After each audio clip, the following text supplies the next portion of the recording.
a light that will shine, shine, shine on your mind, mind, mind.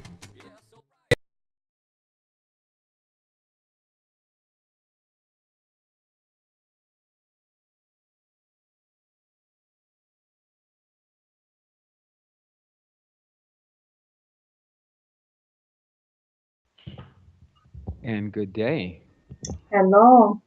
Good day to you, Sevan. How are you? I'm really good, Stefan and Christina.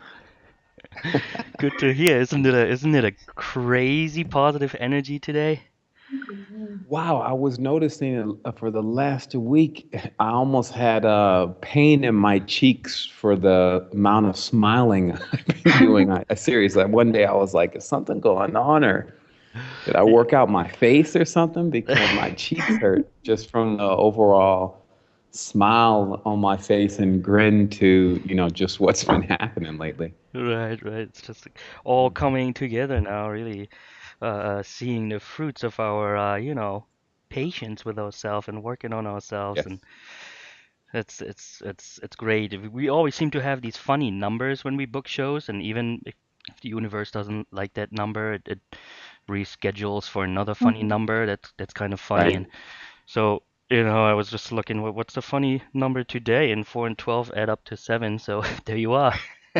Okay. All right. Well, we're ready to go for sure. It's every bit of what you said. It's just really letting people know that we're really seeing the fruits of our labors. Like when you stay steadfast in something, and you keep working with it, and you're looking to better yourself and to expand. It something really does happen. And Mm, it's very interesting because how even how we're here is basically saying something comes from nothing. So people have to really start to get familiar with not actually seeing anything yet in their beginning part of their manifestation, and then not losing their will until it comes all the way around into a three-dimensional manifestation. But obviously, if you have your beacons turned on, you could feel it as it's coming to you. So I feel super excited. Like I definitely feel like in the next few months there's going to be another major unfolding of who we are. So I'm enjoying it. yeah, yeah. And you just brought it to the point, Christina and I, yesterday we had sent you just a little note thingy with thoughts on there that we maybe could talk to on the show. And I sent it actually pretty late last night. But until then, we've just had so many downloads and added to the list. So we'll see how much we get done here. But just maybe to get going, that sweet pain that you were just talking about, we were just talking, took another word apart here, nostalgia today. Hmm. And and algia is the pain. So myalgia, fibromyalgia, all this. The algia is the pain, and nost, our sweet pain, our longing for that home that we feel is there, uh, that connection to, call it God if you want, where we feel somewhat left alone, but we have that nostalgic feeling, especially when Christina said, when I sit under the stars and look at the moon and does do this energy back and forth, how you Yeah. get this feeling of belonging to the whole universe, that sweet, our sweet pain, algia. And then we went farther just a little bit, look at algae. Isn't that one of the first living kind of one-celled thingies on our home planet here? Yeah. Right. Yeah. So Yeah. so there we are with that sweet pain. And what's interesting that nostalgia triggers, the creativity because, we think that sad feelings are not good because, you're embracing that negativity, but we can look from different perspective because, the most beautiful poetry, the most beautiful drawings are actually drawn by that nostalgia feeling, So how is that Yeah, connected? I could definitely say that, I broke through a couple times because of that sweet pain. And that's just how it really works, right? Because I can't say any clearer that the reason why I decided to figure out if there was something else beyond this is because I got tired of being here. And for a person to get tired of being here, that's they're experiencing a lot of pain. And it's still the same as, even in the gym, it can break down to something simple. The heavier the weight, the more the soreness. But then there's this thing going on when you're sore and you're like, yeah, I'm growing. And when we start to learn how to put everything into its proper place, and see it as that, then we also can equally get motivated by it. And this becomes, the one who begins to really master this 0 and 1, because they're able to work with both energies and to the point where they cancel each other out. And meaning that it actually doesn't become such an impact to changing your frequency abruptly if you're experiencing either one. And that's a lot about stability too, when you just think about that on a visual level, because, if the person's easily moved and thrown about and tossed about, they're really not also stable. So they can't really actually be a pillar for others. So I've been watching really this whole process of our expansion. It's really strange because, we're all in this university. You should definitely look at it now as one huge class. And some of the students actually start to come together and really start forming some student body. And I just been really feeling like, especially since I've been learning more about, what it is, what you're capable of doing with advanced intelligence or being an advanced being, I start to see in the reality that, I see a lot of stuff, but it's just really coming to the point where we can begin to teach each other about how we can utilize our abilities. And then it's like a leapfrog. It's like I'm really just, standing on some other being's shoulder so I can see further, right? And I can add that sight in what I already know, and then eventually get strong enough for something to stand on my shoulders and do the same thing. And as we keep looking up, we would keep seeing a more expanded version, and then that would be us creating a real self generating chain, if you may, that Mm. it would anchor us in a huge, vast womb that doesn't seem to have any edges. And our consciousness, though, and we could see so much the purpose of Earth, even why it's still necessary for people to really be what some people will call material, or it's like, oh, they're materialistic, all they believe in is the Earth. And that's right, and that's exactly the reason why it's still here, because they hold the belief of it so strong and they are devoted to it. You see, so all divas need devotees, right? So Earth is probably beyond a deva, so it would need caretakers in a certain sense. And so those could very well be the people who don't really perceive in their mind that there's anything beyond or important about what's going on outside the bubble. And so I just find that now, as we see ourselves as one huge organism, as I want to talk about today, the most high frequency and what that really is, it starts to really become more dynamic, because you become more or less, a sovereign of the galaxy, but first also a citizen, though, or a denizen, or whatever words you want to use.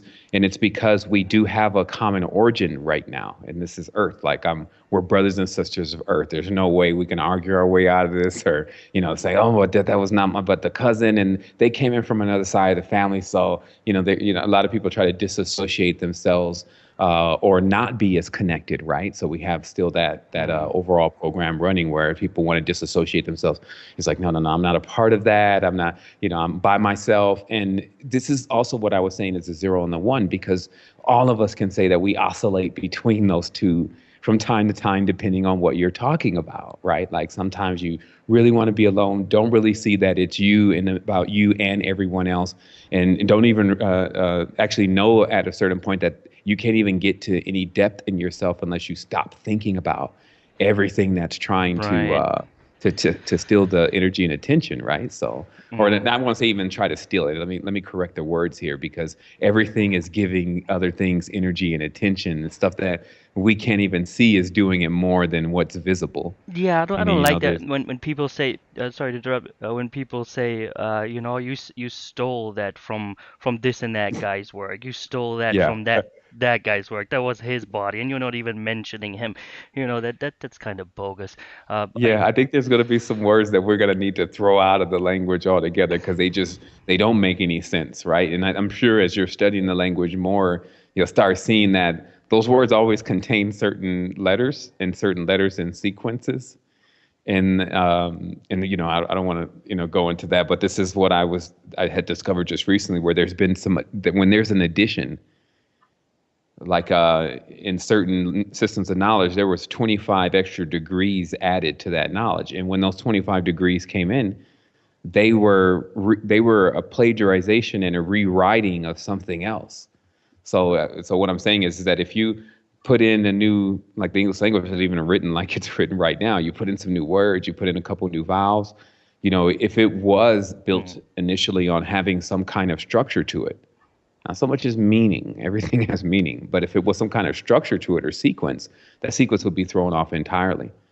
Yeah. And I personally can see now that that is really somewhat of the art that's used is to how to get into the framework of how Earth works, emulate that framework to a certain degree, and then kind of steer the energy another direction that it would normally not have been going. Right, It's right. kind of like building up a dam and then channeling the energy into another direction. So Yeah, jumping on each other's shoulders, right? Instead of trying all to just digest this for us and then produce something where people say, okay, this is this guy's body's work, actually be self-reliant and self-sure enough to be able to jump on that other guy's shoulder. And then if you zoom out, then that looks like building blocks for DNA, that will be exactly. that new being. And right now we're just trying all over the place to build our own little blocks, and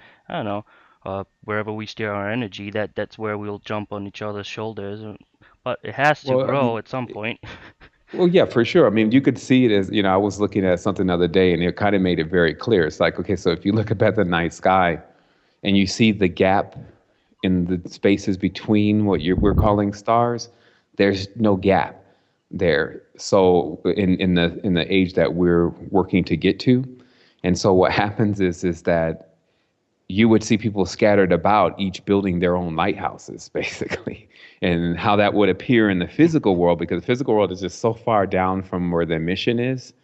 Basically, when you would come and see how it comes out here, it would look quite strange if you had come from up there. But if you live here, then it looks all normal. It's like, yeah, we're rallying against this force and energy, and then the frequency, and that we don't like anymore, and then all this stuff is going on. But on the more vast level, what we call vast space, it's just a light comes on. And then there's still an immense amount of blackness around it, but then there's a cheer still that one more light is on amongst almost a countless number of lights that need to come on. And but the interesting part is this is a hyperdimensional perspective. That it doesn't have to do with little simple timelines like Earth. It has to do with when we get nonlinear, and that's something that you can actually push yourself and push your body into actually being able to do.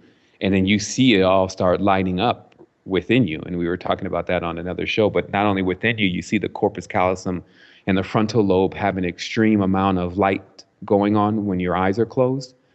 And then in addition to that, you see a lot of phenomena going on in the actual physical reality. So, I just believe now that we have also something to examine that tells us, okay, no wonder why this is all is happening now. And that's when we look into all of the archives of where knowledge is, you find it devoid of this information. Like, especially in any kind of straight and narrow way. Like if somebody just, okay, look, you got 15 minutes. Tell me what you're really trying to say. I don't have much time. I probably could really compress the entire thing within 15 minutes if I had to, about the big meaning to life, just to preserve others' time. So when I look into the history books and I look into all these different places, even some of the older books are written, like you're looking at thousands of years of people never really having access to the word. Okay.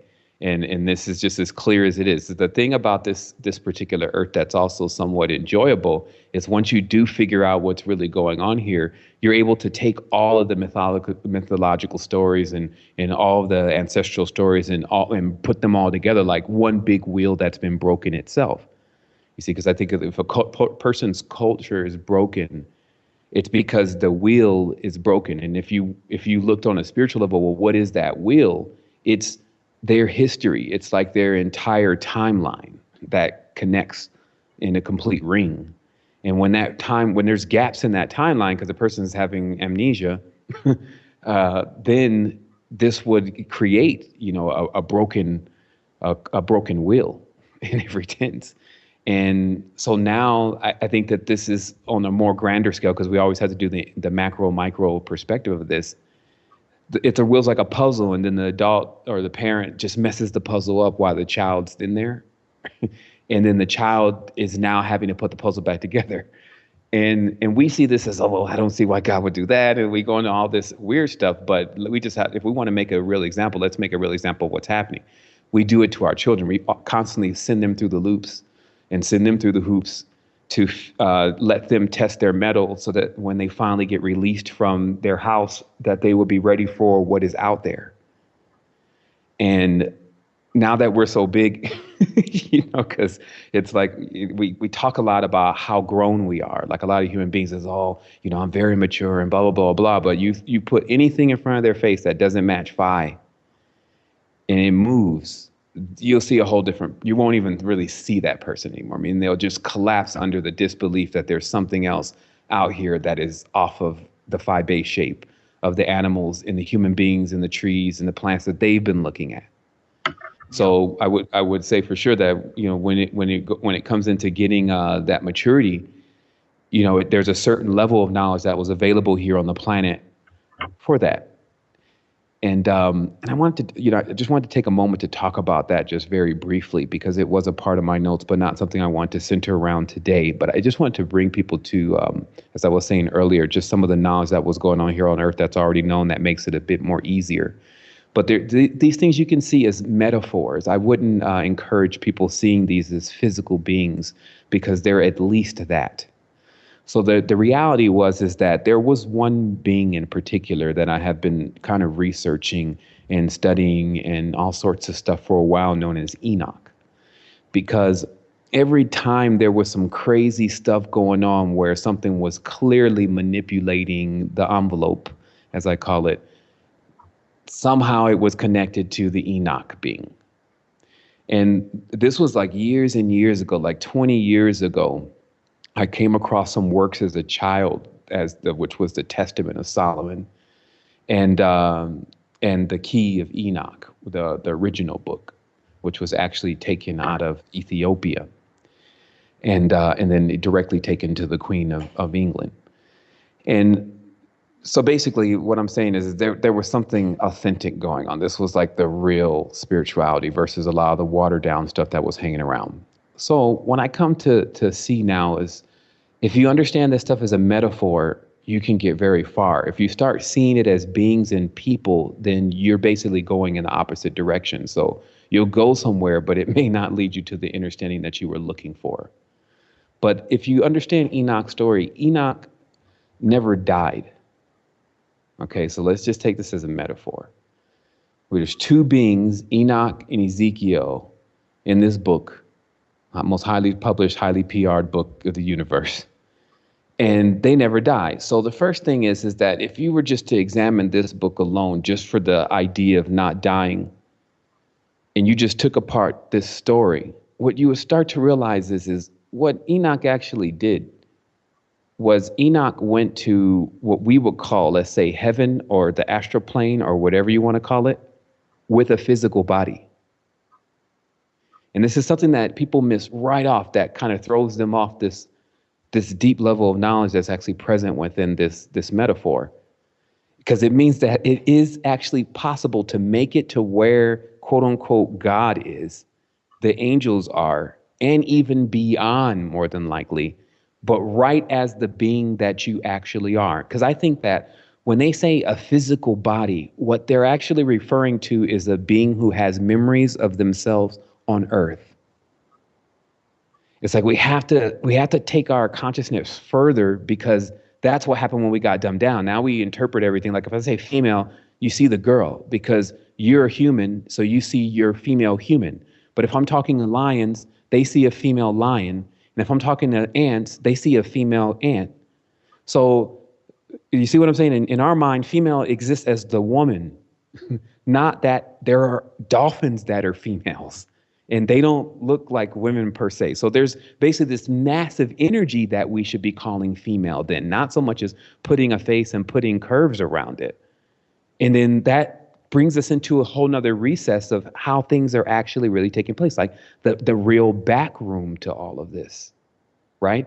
So what I started realizing within this character is that one of the human beings ended up waxing so strong with the knowledge about what the hell's going on that they escape the vacuum of time, which is a vortex, operates on gravity and space, and then brought themselves up into what clearly would be a world where other entities are operating that are operating as a primary and making of things happen down here, which we can seem to find a lot of evidence of. There's lots of evidence of that there's tampering going on from a much more sentient being than where the human being is currently. You have to put these words right. I'm not saying this being is higher than us. I'm just saying if you've been sitting down eating Cheerios and corn for the last 100 years, you may find that all of your powers of how you really gather information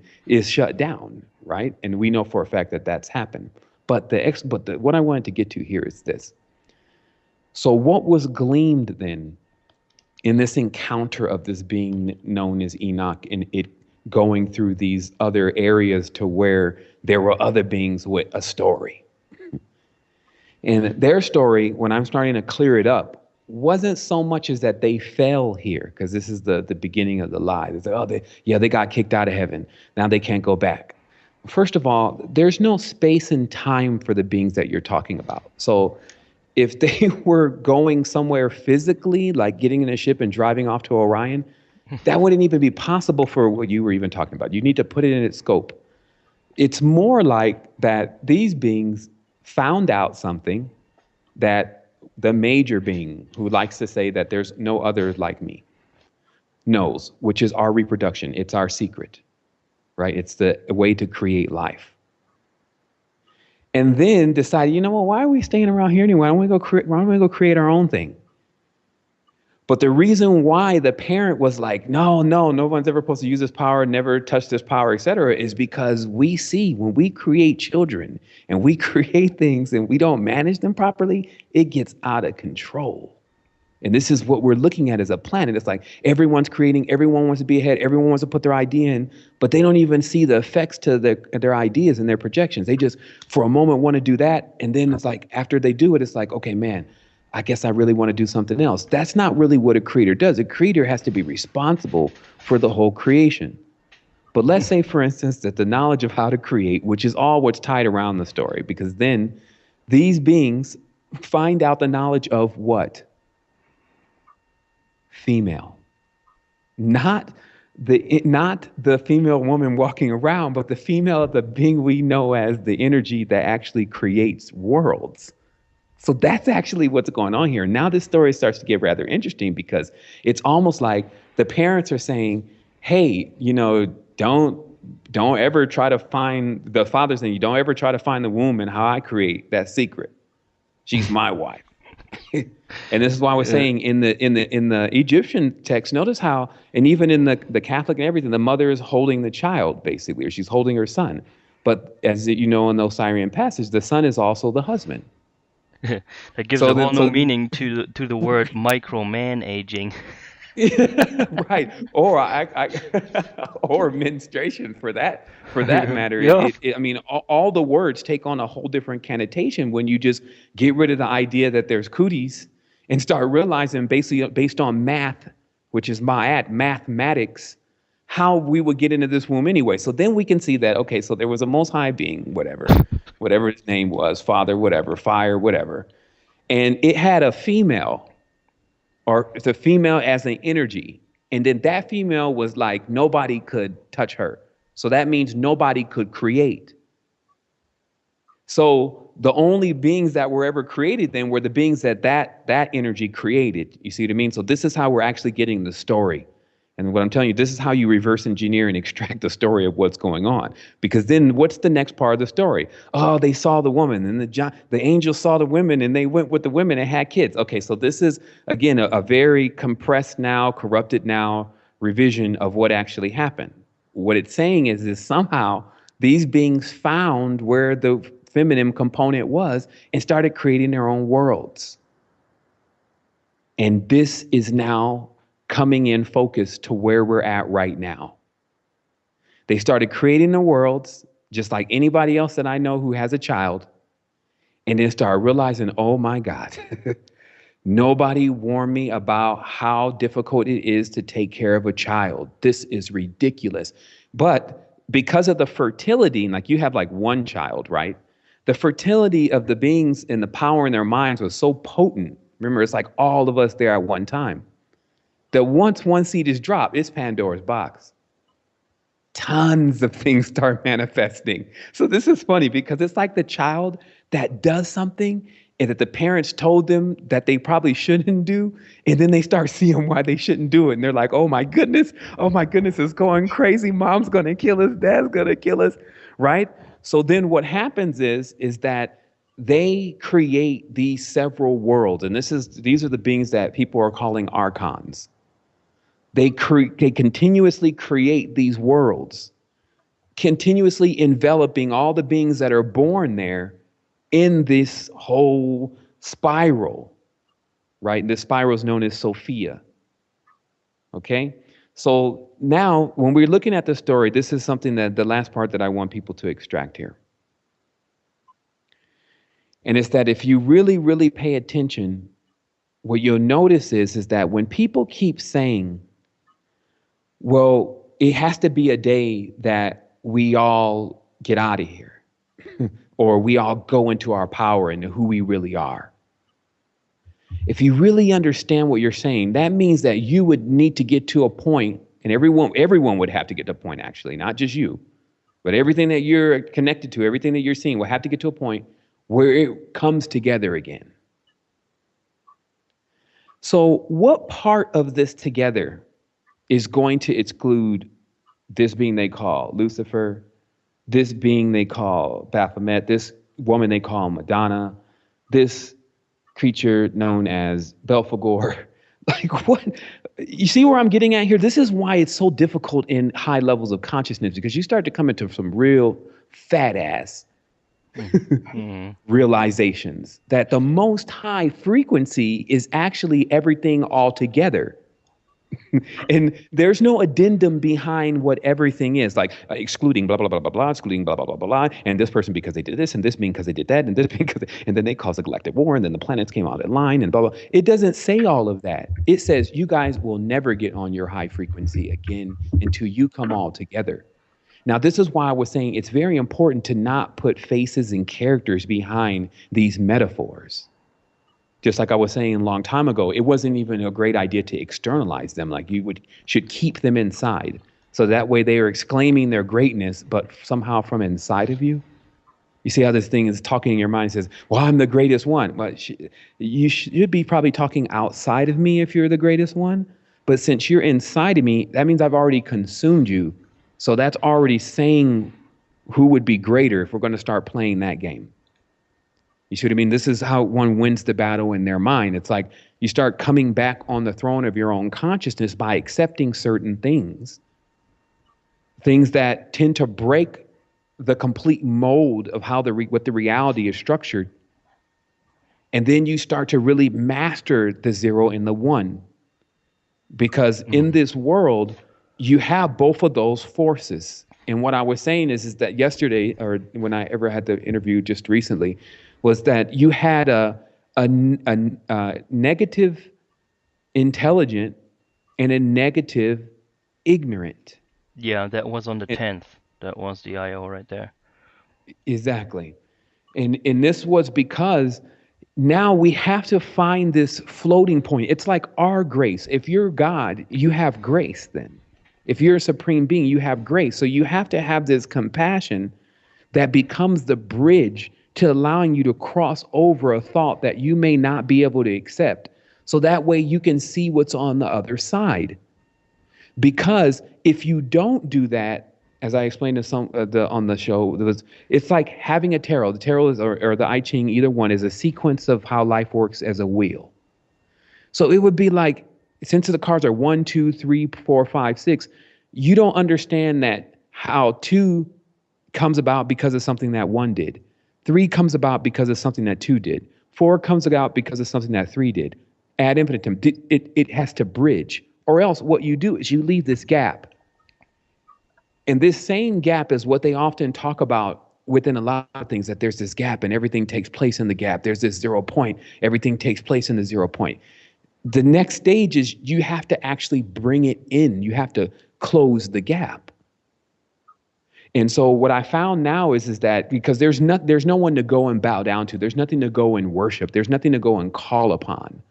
So I just want people to get it clear. This is not about going and studying the Keys of Enoch by Hurtak, because they went and you can see where other people have completely stumbled over the whole thing, and in their own greed, their own Smeagol, their own golem, when in possession of the ring,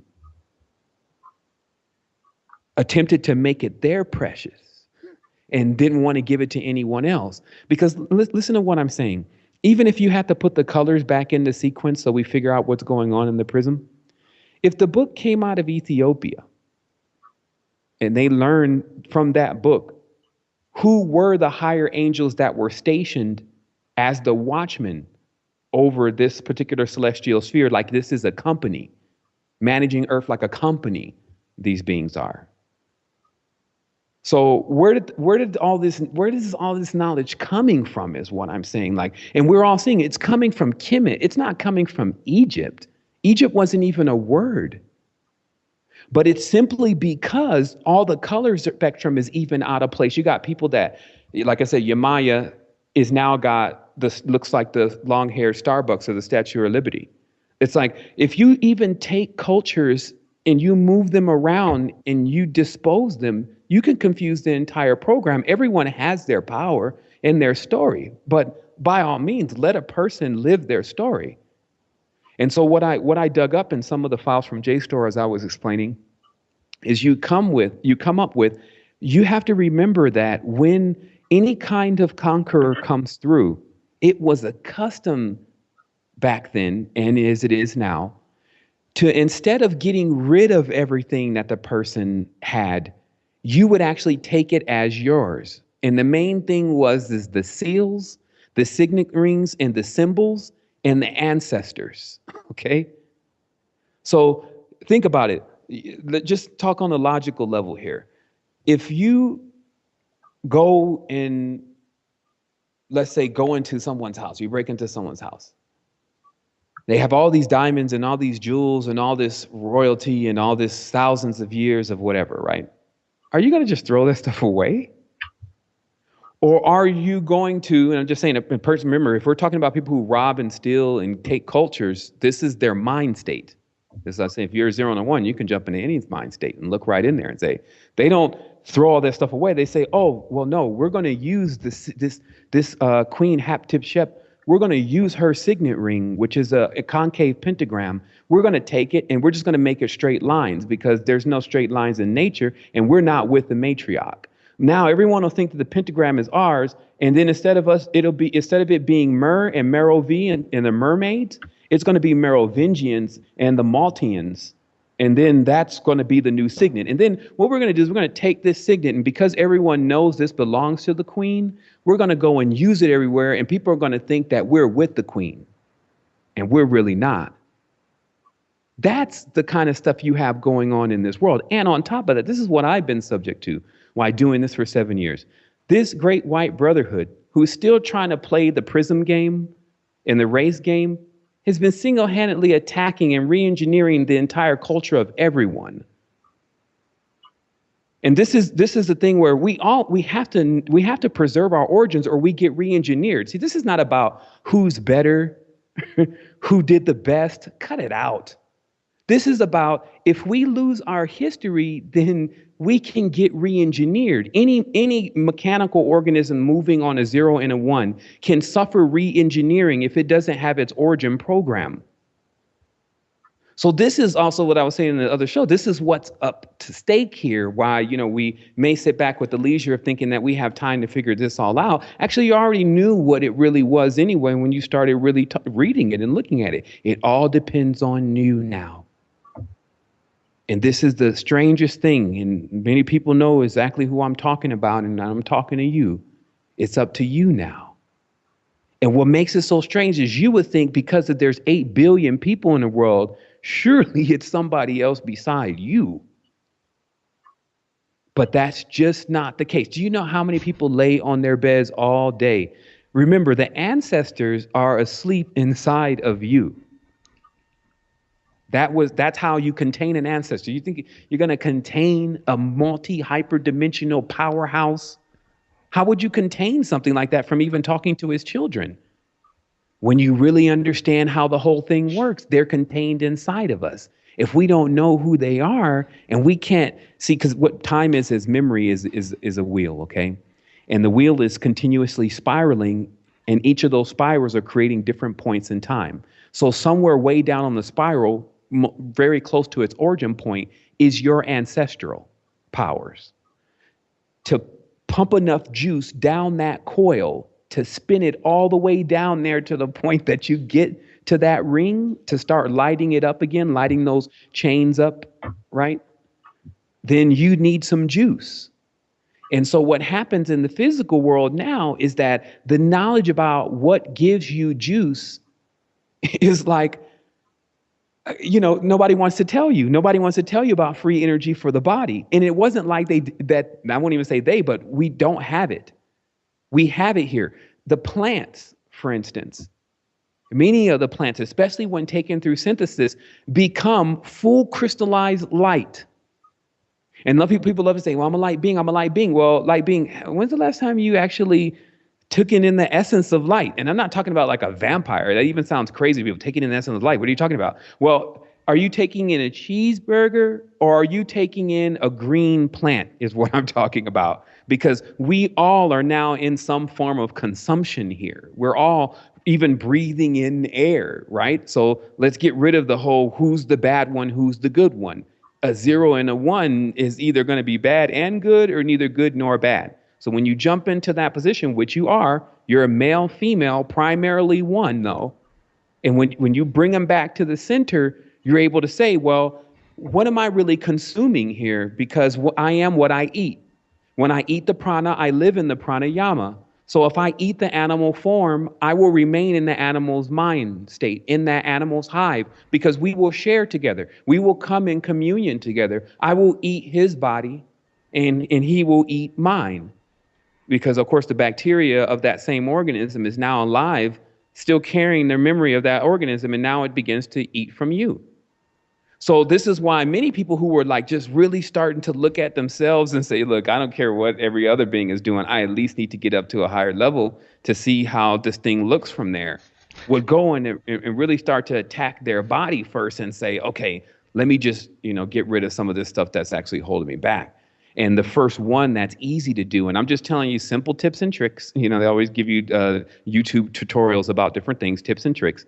If you drop what's holding the most weight which is generally plasma, it allows you, especially if you've already been doing a lot of other kinds of work in your world, it allows you to propel yourself to an entirely different level in a very short period of time, because you're not carrying the karma.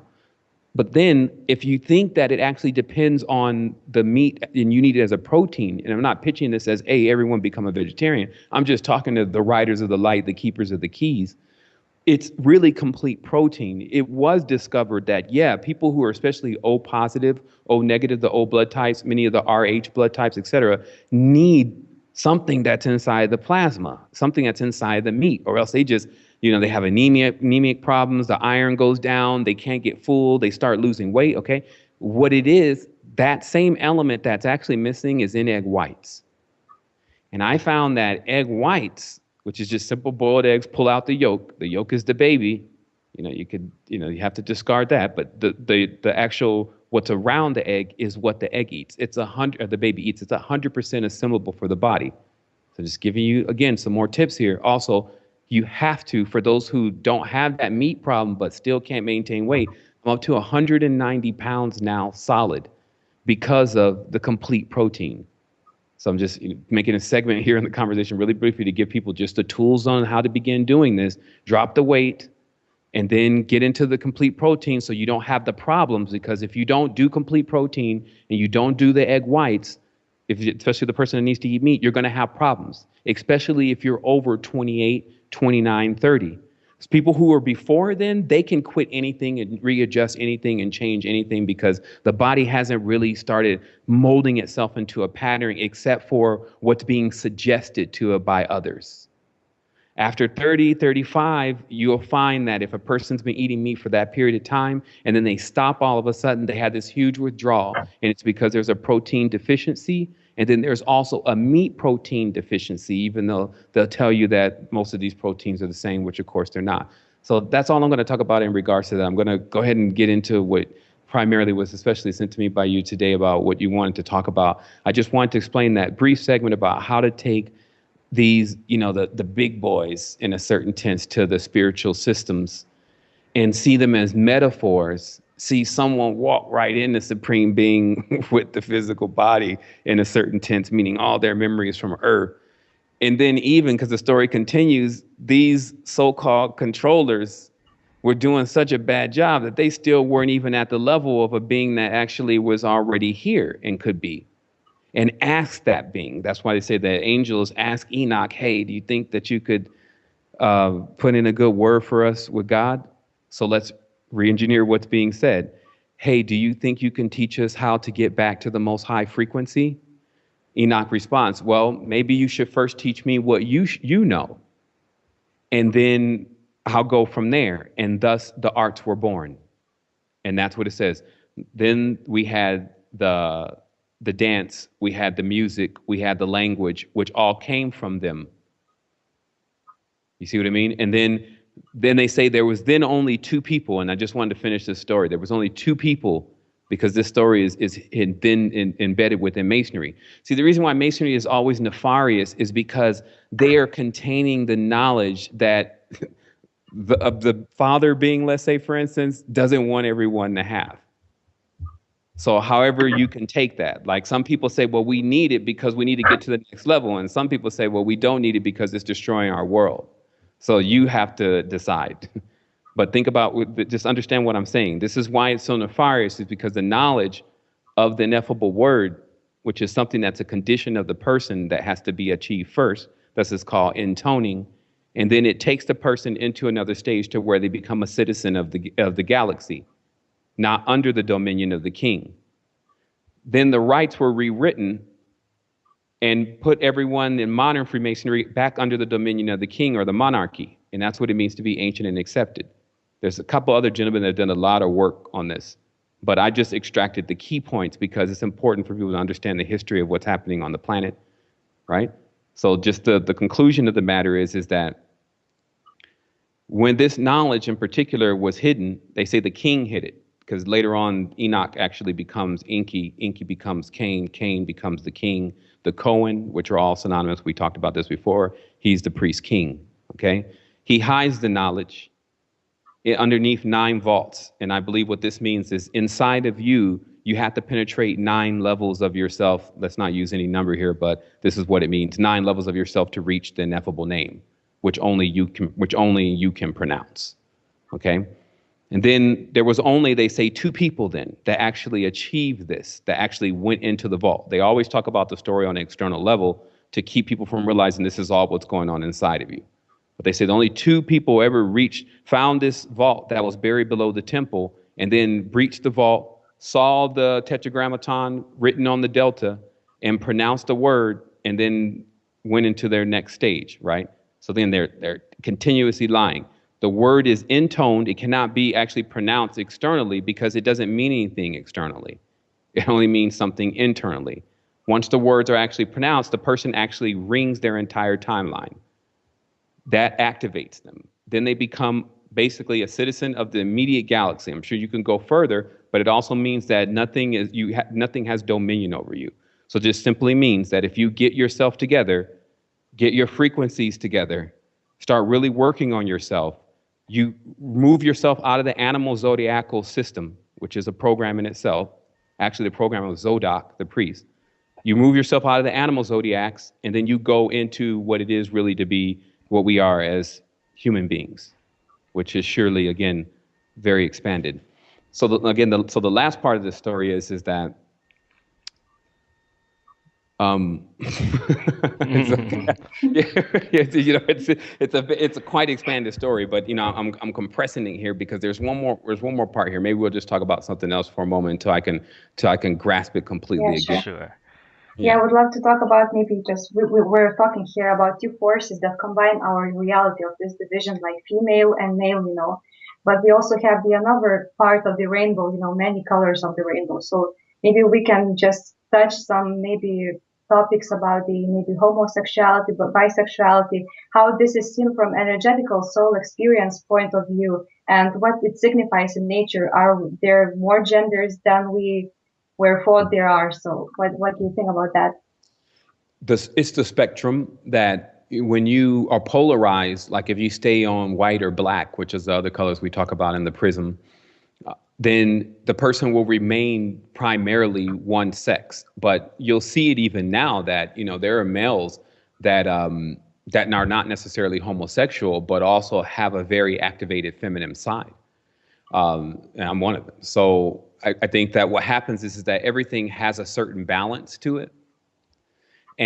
But what we're seeing more than anything is just the truth of the matter. What happens is anytime you mix something with something else, you're going to get a different outcome. So as the world's continuously mixing the 5 elements, now earth is with water, then it becomes something, and then whatever that something is goes back with fire, and then it becomes something different. And then, so this continuous sequence of different things is creating all of the different proposed genderizations here. And it's easier to see it as this, that we have parts of us that are internal and what parts of us that are external. I'm trying to remember the actual terms here. It's like the difference between having an orifice versus the one that's actually external. So throughout the entire body, which is, and I'm not talking about the physical body, I'm not talking about the actual whole compromising of what the person is. There are several internal and external holes, upshoots and downshoots, like the same things which you find in dowsing. And this is determining what part of the person is operating as a male per se, or the masculine energy, versus what part of them is operating in the feminine or the female energy. Because with all these people, whether they want to be homosexual, transsexuals, whatever you call it, you'll still find different variations of the male and female forces within their psyche. Like if you sit down and you start talking to them about something else, you'll find maybe they get completely withdrawn and passive and go into a feminine perspective. Then you start talking about something else that defends them, you may see they get in an uproar and start going into a masculine perspective. So the last thing that I believe that people really want to start doing is judging the smear, meaning that you're going to see you're going to see black and white and everything in between in time. Because what time is doing is it's taking something that is completely coelous, i.e. most high, the totality of everything together, and it is stretching it to create space, which is creating gravity, which is creating time. So, that's actually an act of creation then. And so then you see how this starts to, that's why this is being non-biased now, when you start saying, well, who's to blame here? And then the next thing that you're saying is if you're looking for someone or the one whose fault it really is, you're also saying, I don't want to exist. Because if you tell whatever that is that you didn't really like what happened, then that means poof, you're gone. So, I don't think that people are really in a position to really want to do that. They may want things to be better, as we all do, but I believe that many of us are not feeling like we're ready to die here. If not, we would have already taken ourselves out. We would have become suicidal. So do you see, this is here for us to make um, I don't like to use terms like better, but it is here for us to improve on and to upgrade. And in that, when we make that gesture, here's the thing, when we make that gesture and we do it, it happens to us. This is the reason why I know so much and have experienced so much with this, is because I'm assisting others with it. So it's like, it's perpetual now. Someone sends it to me, I send it to someone else, I find out something, I contributed to what I have, I give, you see? So this is what I was saying in the beginning of the conversation. It's been like leapfrog. It's like, where I get to next, someone else crunches it, and they actually put it in with what they have, it comes out as something else. And then, as we were talking about earlier in this conversation, we've now done this for 4 or 5 years, and now we're starting to see, like we launched on the 22nd, like one of the most massive sites related to consciousness ever, you know, and it's there, it's already even done now. So I'm showing basically that the things that were said that couldn't be done somehow are getting done. So exactly what is the extent of this then? Because like I said, I don't remember myself even dying before. I know somebody tried to put that, I've been through a past life regression, I saw myself as something. It's like, you know, I don't even want to accept anything until I know everything that's what's going on. I'm not going to pick up any extra weight. I don't know if I've died before. I don't know if I'm, you know, just like everyone else yet. You know, I have to get, as an adult, firm conclusions on this kind of stuff before I just go saying that, like, especially now. Because like I was saying, people saying it's a game, but you know, it's a game, huh? All right, well, go out there and die then. And then you'll blink for a while and you'll come back, right? Because it's only a game. Somebody will press start on a joystick, right? Since it's a game. No, we'll find that even ideas like this is a game only becomes fun to play with maybe when you've gotten a little bit too deep in the whole thing. You're like, okay, I need to relax. It's just a game. Okay, because, you know, it's not serious. It's not real. Those kind of techniques only become useful for stuff like that, because realistically, if this is a game, you better not lose.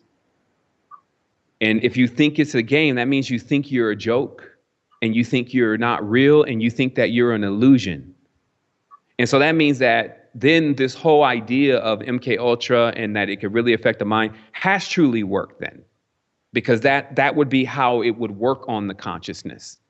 So this is what I'm also here to do in many tenses, to show people how that's embedded in things, but in an entirely different way, so that they can actually begin to see, well, I'm still in the control seat to how I'm using this stuff.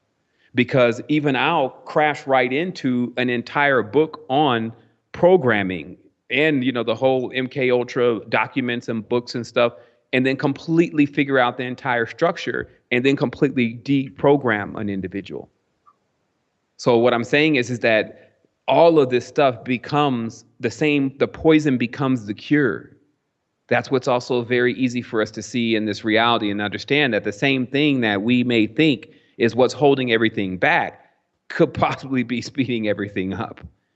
And it's just for, you know, for us to decide, like, we need to take this framework that we have now, what we've been given, like, we have a lot of knowledge that's available. We have a lot of very powerful people that are speaking some very unique messages in their own way. We begin to unite on one cause: expansion and safe expansion. This means not harming other people, having full access to your inner space, though, what belongs to you, your lot. You know, also being responsible, like, you know, play responsibly. It's basically those who go into a higher level of their consciousness, understanding how not to violate other people's consciousness with that. Right. So this is also, I offer opinions to what I feel like is going on in the spiritual world, but it's still other people's decision.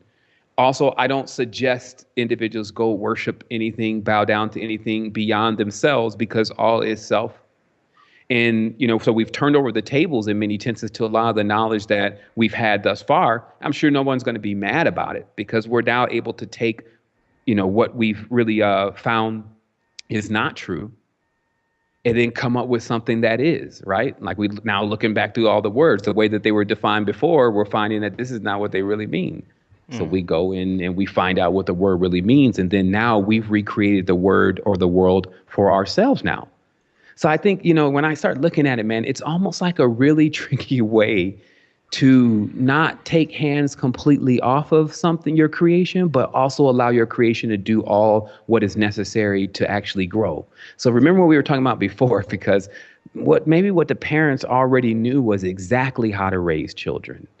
And because, you just can't be nice to the child all the time and just doing everything the child wants you to do, the child becomes spoiled, right? So Earth has really been a rough and tough lesson, but it's been tough love. Like, we're not really spoiled. We're actually at a level now, many of us, to where we're ready to go and be Yeah. responsible, right? Yeah. Yeah. in infinite space. So Yeah, it's a maybe we can just give an example of how we're taking these words apart and learning and teaching ourselves, and that is the word teach, um, which if you turn around, is cheat. yeah. And uh, looking just a little bit deeper, Qi in the Chinese mythology is a hornless dragon or or a mountain demon. Yeah. Hmm. So Qi at Qi eat there's eating the dragon. Yeah, and also in the word cheat we have see, like to see something, and heat, like it means to see from the heat of something. Not being cool, not being able to analyze all the things, in equal size and in harmony, but you are in the heat of something. So you are, polarized in this, and you are dealing with that hornless dragon, which, breathes the fire from you. It's different polarity of that teaching part of the word. So. And also the chi is an active principle forming part of any living thing in Chinese also teaching. So all connects into one. Yeah, for sure. I mean, it's, going fast, like the cheetah. Um, but in every Mm. tense, we see it as it's the driving principle and the driving component. That's why fear and fire and all those have the same connotations, because I saw you had that written there too. And it's just a motivating principle. And so it's interesting then, because if you really pull back off of it, you can see also how it becomes synonymous with even the feminine, because the feminine is a motivating principle for the masculine.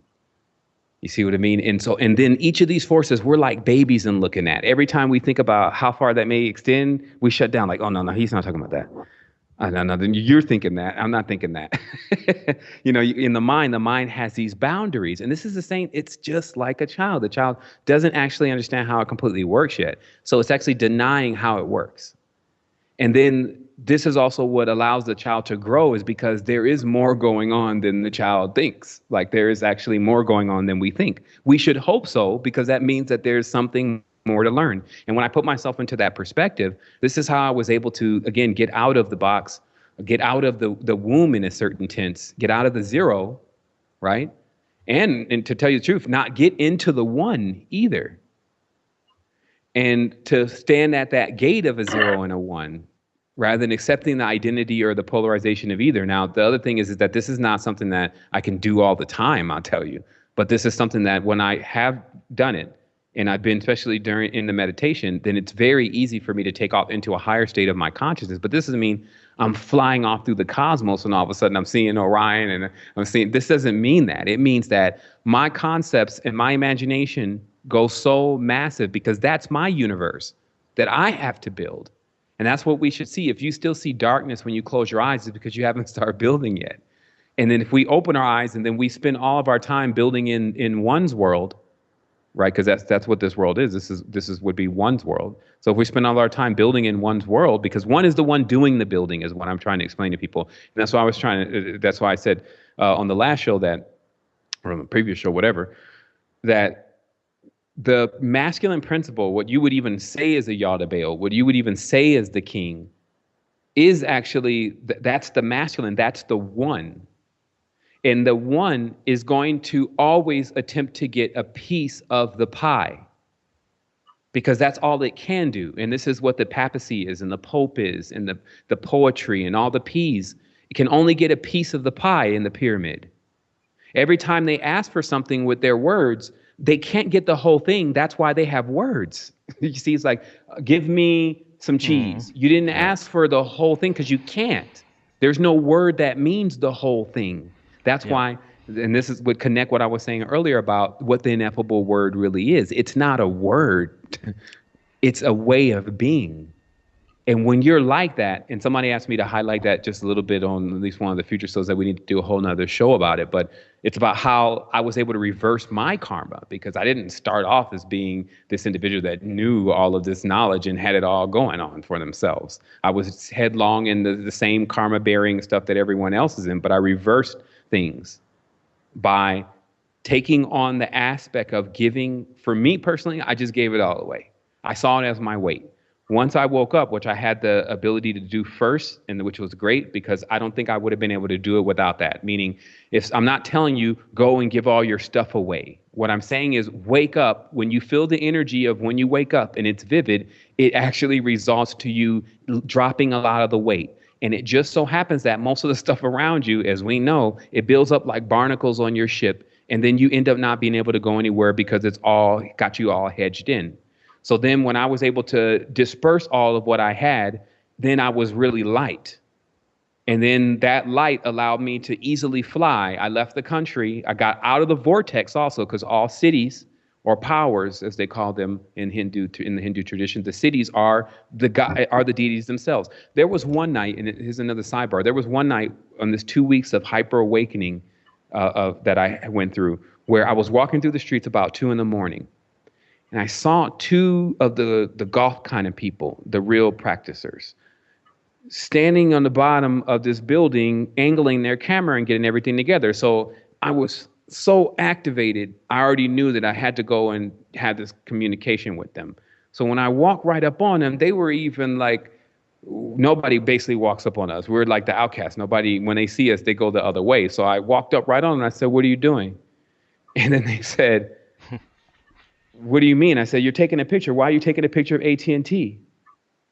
And then I swear to you, the girl, it was like she came unchained for a moment from whatever he was. And she said, that is the entity. It's AT&T. It's in the geometry. And sure enough, when you look up, this AT&T building in Atlanta, Georgia had this weird, trapezoid kind of stuff going on, right? So I researched this. This is a heavy sidebar, but I researched this and I found that what was some of the main knowledge that they came up with from some of those angels was how to embed memory in shapes and then take that stone. And that's what the craft was as a stonemason, to take the stone and to drive the memory into the stone, into the structure, so that what the structure does then is it comes alive and it lives as the entity. So the giant Nephilim, one of them would be that AT&T building. And then all of the people who are inside of it serving it, because it is their boss. You see what I mean? Like they have to have AT&T or else they can't function.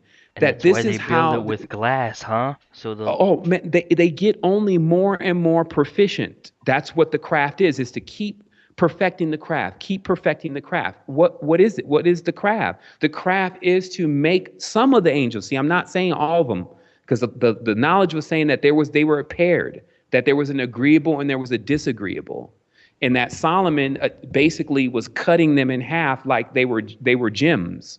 And this is known as the jinn. Basically, Solomon was cutting the angel off and leaving the demon. You see, this is how with the shamir, which is the tool that Solomon had, known as Lazar. It rolls Lazarus, meaning that this is the level of tech for the what we had in the prelude of this conversation was what was going on with the technology of the human being. This was the kind of tech they were working with at a certain point. So you can see it already crested to, okay, this is bad. And I think that this was the Atlantean times, because it was like back in the Atlantean times, everyone's still having a great deal of their energy left, and then having a situation like what we had during World War II, but with the strength of the time of what was going on during the Atlantean era. And this is why I believe that even the Georgia, where Atlantis is, back into the other Georgia. And this is like an old craft. This is the same. The reason why they call it a craft is because the planet, because what I was saying earlier in my other show is that we try to shape the planet like us. So everything that we build and everything that how we scourge her and how we dig the lines, and we're basically trying to make a human out of the planet. over a period of time. You see what I mean? Because we're only mirroring. Everything is mirroring. So people are even doing this unconsciously. When they put in that other dam, when they put this other dam over here in not the one in Panama, that's the one, but now they're going to build one in Nicaragua, right? So now there's going to be two ventricles open. So in the body, if there's one ventricle open, there's only one channel. So when they open up another ventricle, now there's going to be two channels. So the energies are going to be able to come up and go down. So you're going to find a lot of people that begin to start migrating up through the north through this channel, just like the animals did in the Isthmus of Panama. The Isthmus of Panama is a natural forming volcanoes in the ocean to the point where they made a strait called the Isthmus of Panama. It's basically a naturally forming bridge. Then all the animals walk from the northern countries from the southern countries into the northern countries, and then also the people did too. But first, when the animals came, then the animals that lived in the northern country, like the bear, finally came in contact with other animals like the lion that it never had come in contact with. So this is what I'm saying is that even if you just watch the animal kingdom, and this is what Solomon was even saying, you would learn everything just from there, because you would be like what the old people used to do. They get the entrails out there, they throw some bones out there. And it's because they know that as above, so below. If you have that sight and you can see, oh, okay, this is what's going on a much higher level.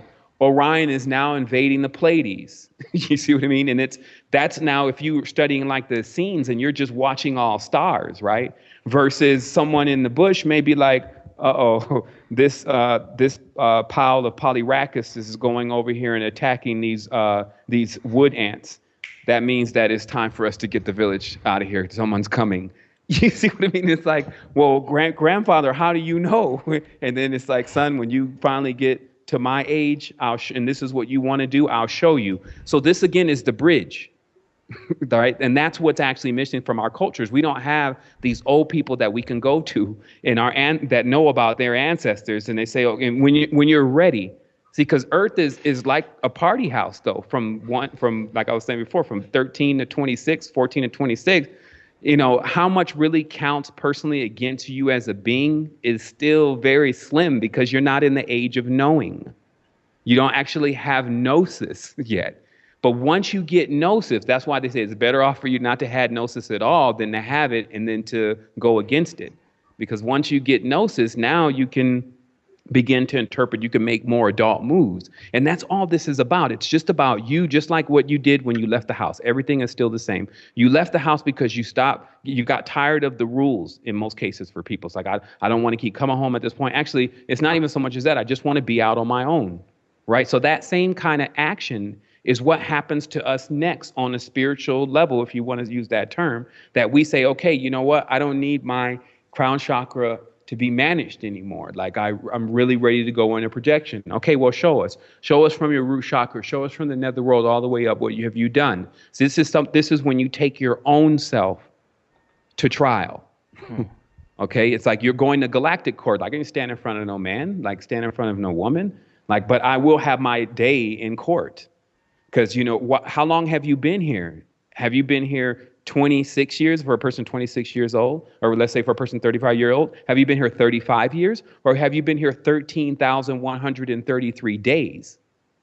This is the trick to numbers. It even happens in Costa Rica. 10,000 colones is $20. But it sounds like a lot. So when they say, oh, it's going to cost 50,000 colones for a person come from the US, it's like 50,000? It sounds like a lot, but no, that's $100. So it's the same thing. If you say, well, I'm only 30 years old, I'm still young. Wait a minute, are you 30 years old or are you 12,000? That's how we use this system to benefit us. You see, because then you can just decide, okay, I've been here long enough. I'm like here 13,000 years, 13,000 days, excuse me. Every day for me is like 1,000 years too, because of the kind of being that I am. I'm so low on the cog line, I'm actually seeing the sun and the moon go across the sky, rather than being so close to it that I would actually be inside of it, and none of it would even appear to be separate. So I must admit that I may have partied a little bit too long down into the lower frequencies while I've been discovering more experience with myself. And now what I'm ready to do, because think about this, because this is the child that leaves. It's the parable of the prodigal son and daughter in this case. They leave the high kingdom, high frequencies, whatever. You have all your powers when you leave because it's your inheritance. But then as you go from star system to star system, next thing you know, you're a bum in a space bar somewhere. And then you run out of all your currency until you're messing around with back drain planets. This is basically still all going on inside of your consciousness. Now you're deep down in the Muladhara where everyone wants to be the Lord and the King in the pyramid over you. And then bam, here it is. So then you have to decide, and are you going to send out a beacon? See, because this is also where, like I guess in this tense, explaining the story this way, this is also where that pride starts to become an issue. And that's why they call the pride and the ego kind of the same thing, right? But it's basically when you don't want to call on assistance from your brothers and sisters to get you back to the next stage of your whole consciousness. And this is where, someone's saying, it's my knowledge, it's my information. I need to do this for myself. It's all about me. These are the same kind of gestures. So what happens now is that we say, oh, here, brother, here, sister, we launch open source spirituality. Let's all get up out of here, because I'm sure based on how this works, I could perish today. But if in 20, 30, 40 years, even 100 years, if somebody really discovers what I was really actually talking about, they can raise me right then. Meaning that this stuff is so time-bending, paradigm-breaking. The only thing that becomes the biggest difficulty is the limited program that has been installed inside of us. So we see that the human beings are the limit to the limitless. And we all know that, like, this is the fact. Like, when you put all this, now you're taking a piece of the pie. And so this is also why it's important to take those archetypes and to master those archetypes in a sense, to not let yourself be mastered over them. Because then if you see it as it really is, all of us, each day, we go out here into this world and we're looking to accomplish or to achieve something. So what if you could achieve the greatest thing then? Or what you conceive to be the greatest thing right away? What would you become? So that's actually synonymous with the real king and queen. Okay, now the real king and queen are nowhere near the ones that are actually walking around the planet right now, the surrogate parents. Because if the king and the queen is really your mother, remember, this is a frequency that you can become, your mother and your father, what are you going to do with your children? You're going to take care of your children, and you're going to take care of your children very well. So this means still, though, that act of wanting to do very well in the physical world is that of the king. That is the mind state of the king. And so when a person does that, though, if they're really doing it by the real example of what that is, what is that kind of person like? Man, they're very solid. You can depend on them. They can protect you. They're not going to let any harm come to you. They're always going to practice justice. It's like watching the Lion on Lion and Witch in the Wardrobe. You see, it's like watching Aslan running around. That's what you would really be getting. And this is why I believe personally, like I was thinking about it last night. And this is fresh off the press, so don't quote me on this. But, I was thinking about this last night. Anything that could be even a part of us, as I was reverse engineering this whole thing, even about the fallen angels and the whole story, and about how much of the story is really even authentic anyway. Because anything that would be a part of us would actually want us to excel, and it would want us to connect with it more so that we could all be brighter. Because the more of us are connected and not separate, the stronger we are. So this, if it was a controller and it was a part of us, it would toil night and day to make sure that at some point we all came together. So I sat back and I said, so why in this module, and as I said, it's fresh off the press, it's still in the containment unit, but I'm letting you see it. Why would we even be on a planet where they're perceived to be a malevolent force? This is the question I submitted to the database. Database says, based on that model, it's because the planet actually is not being ran or it's not being operated by a sentient life form. You see what I mean? Like it's not being run and controlled by another organic being. It's being run and controlled by a machine, like a program. So let's say, for instance, a program gets installed at a certain point. We think that the program is going to help us. And then just like in most of the movies where they show one of those computer programs trying to run the reality, it at some points tries to disempower humanity because it says we're destroying ourselves. Right? Like thinking about the movie, it says, oh, then says, well, why are you locking this up? It says, because we are helping you, we are saving you from yourself. Now this Yeah, it's thing has no, just the interaction is what makes the whole thing. That's why they call it the pride of lions. It's only the collective interaction that builds up that pride moment. yeah, and again, what I was also saying is, remember, this one's fresh off the press, but it gives us a more of an explanation to how.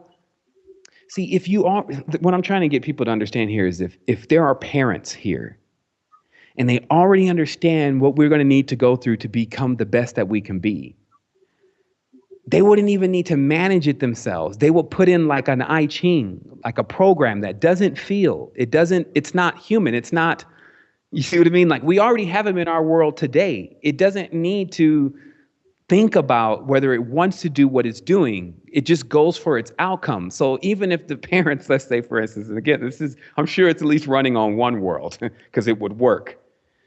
The machine would basically manage all of the pros and the cons based on the algorithm. It would never allow things to go too far beyond the construct unless that became an anomaly. Every anomaly would then be released from the system because that's what the parents are. They're anomalies. They were something that came from nothing. So the system would only render, this is what I'm just trying to get people to understand, it would only render one out of the matrix when they actually became of the frequency that collapses the matrix. You see what I mean? Like this is how you would go. And I'm only giving this information because I believe that there's a time that may happen in a person's life where they really need to start figuring out this stuff rather than dancing around too much of it and not coming to any hardcore conclusion so you can get to the next phase and realize what you have to do. Like today, I'm going to be releasing a CD, or excuse me, it's going to be on YouTube, but it's just, I call it the brain massage. And what it is it's designed to work with your brain to allow it to understand the geometry that goes beyond this, which doesn't have the straight lines and the limitations of this frequency. I'm doing this because I'm telling you that we could have already been into the next stage of our consciousness, but the reason why we're not getting there is because we want everyone to go. This is where I'm starting to realize, like even some of the most powerful of us have decided to just really sit here and do really nothing and forget who we really even are, just for the time in which that the great signal is rang. This is what the trumpet is that they're talking about. It's some kind of frequency that goes off and then it just wakes everybody up to what they're supposed to do. So I'm just saying, let's blow the horns already. Like if we want to know what that really is, we can start looking in our consciousness and saying, yeah, there are some cones here. I wonder if we're supposed to blow these. And then you blow one and then all of a sudden you blow open a whole nother chakra in a whole nother world. And I'm one of these people who've done this. And again, I'm totally stable. Like I can totally just go back and do whatever the Matrix would be doing right now and not even have a problem doing it. But I'm just saying, we're on to something here. And it wants us to. And instead of me all day making everything my enemy, I'm attempting to build a bridge to it so that way it can really, really expand into where there's no combats going on. Yes. You see what I mean? And then listen, I believe a part of this, because I think I see some of the beings that are on the lower level as basically being mad. They're in some kind of madness, so they can't even understand what it is that they're doing. But this whole kind of madness would come about anyway when there's a feeling that there's a scarcity of energy. And that scarcity of energy actually equals darkness. You see what I mean? Like for someone who feels like they don't have energy, they feel dark. Or when there's no energy, there's no power, there's no light, there's no fuel burning, there's only darkness. And what we're starting to learn now is that we have so much of this quote unquote light. It's such a very explanatory. It's not a good word to explain what we have as our energetic potential, but we have so much of it. Like remember, even with stuff like, just as a quick chime in, dimethyltryptamine is evasive. Meaning it grows so much in all the places that it grows. If we even synthesized all of it, we could take the entire world. It sounds crazy, but what I'm saying is that all around us is all of this energy, And if everything is fighting because it feels like it's a scarcity of energy, this means there's like someone tapping you on a shoulder and you looking another way thing going on. Because think about what they're saying. It's like, oh, the Illuminati, they want everyone's energy. They want everyone's energy. But wait a minute. There's so much energy on the planet. I don't care what the definition is of the being that is saying they want it. There's so much of it, it would just explode them. So maybe that's not what it is then. What it is that people are afraid of energy. And I can harmonize with even that thought, because once I started really getting into these higher vibrations, it takes years to start to finally feel okay and comfortable with near death experiences. You see what I mean? Like, meaning that you have to question, are we going to go too far this time? But then you're like, look, if you keep talking, we can't go anywhere. We already talked about this. We went over this. Even my vibration is going down right now because I'm talking. Oh, no. It's like, you see, we walk through these and that's just the whole thing. Even if there's just one person that's listening, this stuff right here, it's going to be golden at a certain point anyway, because it already produces its results. The only thing that I have to do now is just keep figuring out a way to articulate it back into English. But more than if I'm going to explain it like this, but more than anything, what I've done is I've allowed more multifaceted things, such as Christina, your paintings and your writings, Stefan, to be the expression of who I am, because I now find words to be the most limiting thing. So notice how it's an oxymoron. They tell you, well, the words, they're so dynamic. They allow us to communicate. We can pretty much explain everything with them. Yeah, but people can't really, really connect with that and feel that as much as they can with if you're using something that's multifaceted, that's stimulating their mind, stimulating their body, stimulating their eyes, it's stimulating all that at once, or at least 3 of those at once, right? So even this website, it's a multifaceted expression of how much I really care about Earth and about the people that are existing here, versus me just getting on the phone and just trying to stretch my voice like I really, really care. And then saying that like 100 times, like I really, really care. And then like the person's like, maybe he really cares because he just keeps saying it. And then some people say, well, maybe he's crazy. But I'm just saying, it's like we have to keep finding more ways to really express who we are, and because that's what's cracking the egg.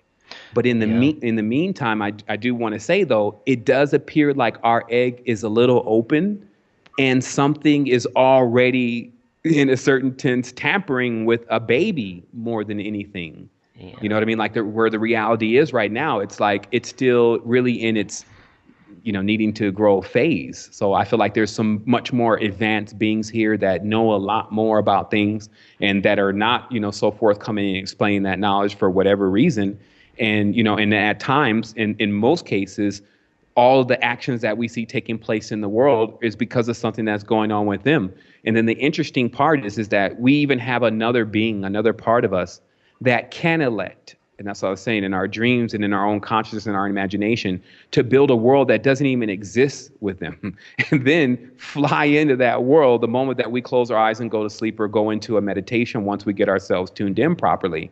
And then we become so powerful because of this body tech that we actually also have another floating point, as if one wasn't enough, to actually be able to wake up and then insert ourselves into this matrix, literally become the masculine component in the world and start making actions, piercing the veil, piercing the plural, et cetera, into this reality and birthing new things. And so to me, this is the whole thing that's either cherished or fought over. You see what I mean? Like, think about everything that I just said in the conversation now and just put it all in one ball. And when you see that one ball, you see that some beings love it, some beings hate it, some beings think it should never exist, some beings want it just to be theirs, some beings want to go there. Because what you're literally looking at is, man, think about it. Like if we took all of Earth for one moment and we put it into the ball from in our hands, what if you were looking at that and you knew you can dive right in there? Think about how many different things you could choose to do on one night, which would still be 1,000 years on Earth. You see what I mean? So I don't find then there's something in there that says, I don't want to do it, to this adventurous being that we know that we are. It's like, so let me get this straight. So I'll go in, For the first while, I won't know who I am. Right? That's fascinating within itself. And then I'll be this thing called born. And so you're saying then I'll be able to keep going from there. I'll start learning what's going on in the reality. And then at a certain point, which I definitely want to make sure is in here, I'll come into total realization of what I am. And then I'll even be able to wake up other people into realizing what they are, like the person that's waking up the kids from the nap. That's what we're talking about here. Yeah. Okay, where do I sign?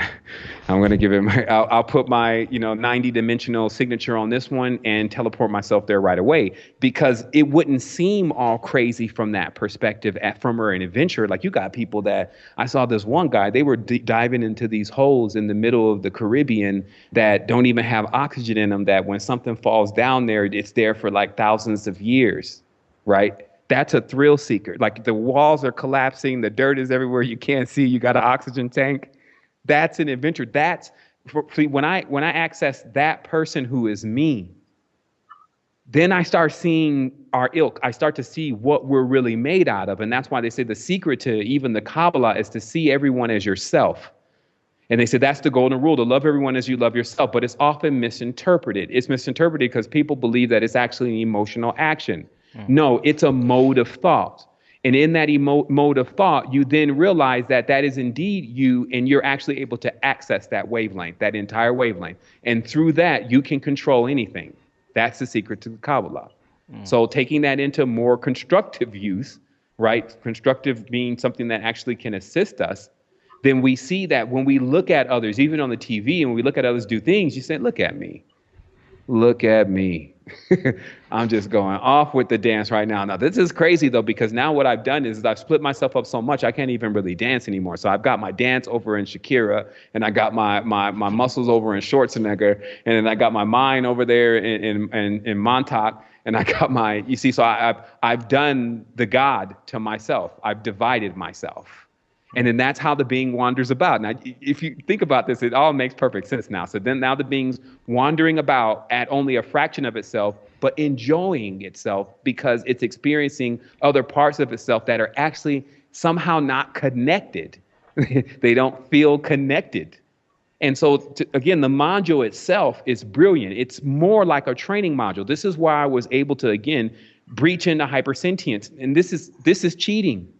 Okay, because what it's doing then, when you create basically a self-replicating OS or an algorithm that begins to actually create what you expect to see around you, is you create all the necessary scenarios that you need to really see in a very compressed period of time that's actually taking you above the speed of light, which is beyond time.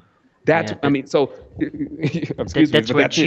where cheating becomes That's where trusting. The cheating comes in. But this is it does become trusting, but the trusting of, look at this kind of thing is hidden. And I tell people, like, if you want to understand the archetypes, it's hidden in the idea of the Lucifer, the light bearer, the one who's actually going to bring knowledge to people before they're ready for it. Because that's why it always has all this stuff, it's anything you look at, it always has two faces to it. It's Janus. It's like always going to be that way on the physical dimensions. Like, one is going to have to see the both sides of it. So the same thing that attempts to propel humanity into a faster experience of who they really are, so they just light up already so everything can go home, is the same thing that everyone is saying, geez, this hurts, this is painful, the light's blinding, like, I'm blind, I'm ignorant, I don't even know the truth anymore, I think everything is a lie. And then there's these people called the Illuminati, but I gotta once I figure out who they are, then maybe I figure out what the hell's going on here. Then this person, down the rabbit hole they go. Now they down into the pentagram, and they start building again themselves with their own hammer, which only they can pick up. They are the Thor themselves. And then they pick up those hammers, those 5 hands, and walk those 5 finger toes across the planes until they actually begin to shape up already. And then once that happens, then the person goes into another graduation of themselves.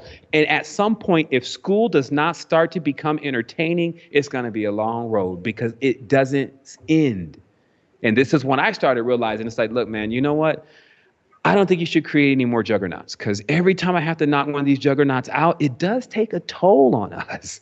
meaning that you don't have to keep coming up with your creative mind another unsurmountable entity, right? Think about the more smarter that we get, it's always the woo way with many of these energies that are more advanced, meaning that they just use your own power against you. It's like, okay, you're hyper intelligent. Now you're going to come up with a hyper intelligent enemy.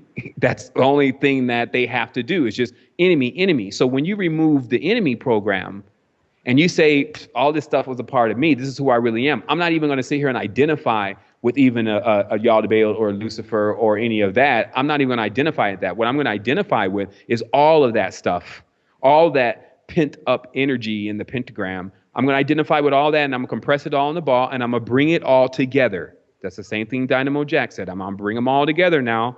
I'm not going to let Jehovah escape, Jesus escape, or any other person who wants to be left or right or blue or black. No one's going to escape. Nothing is going to escape. And then we're going to come all together. And then that is going to bring the frequency of the Most High.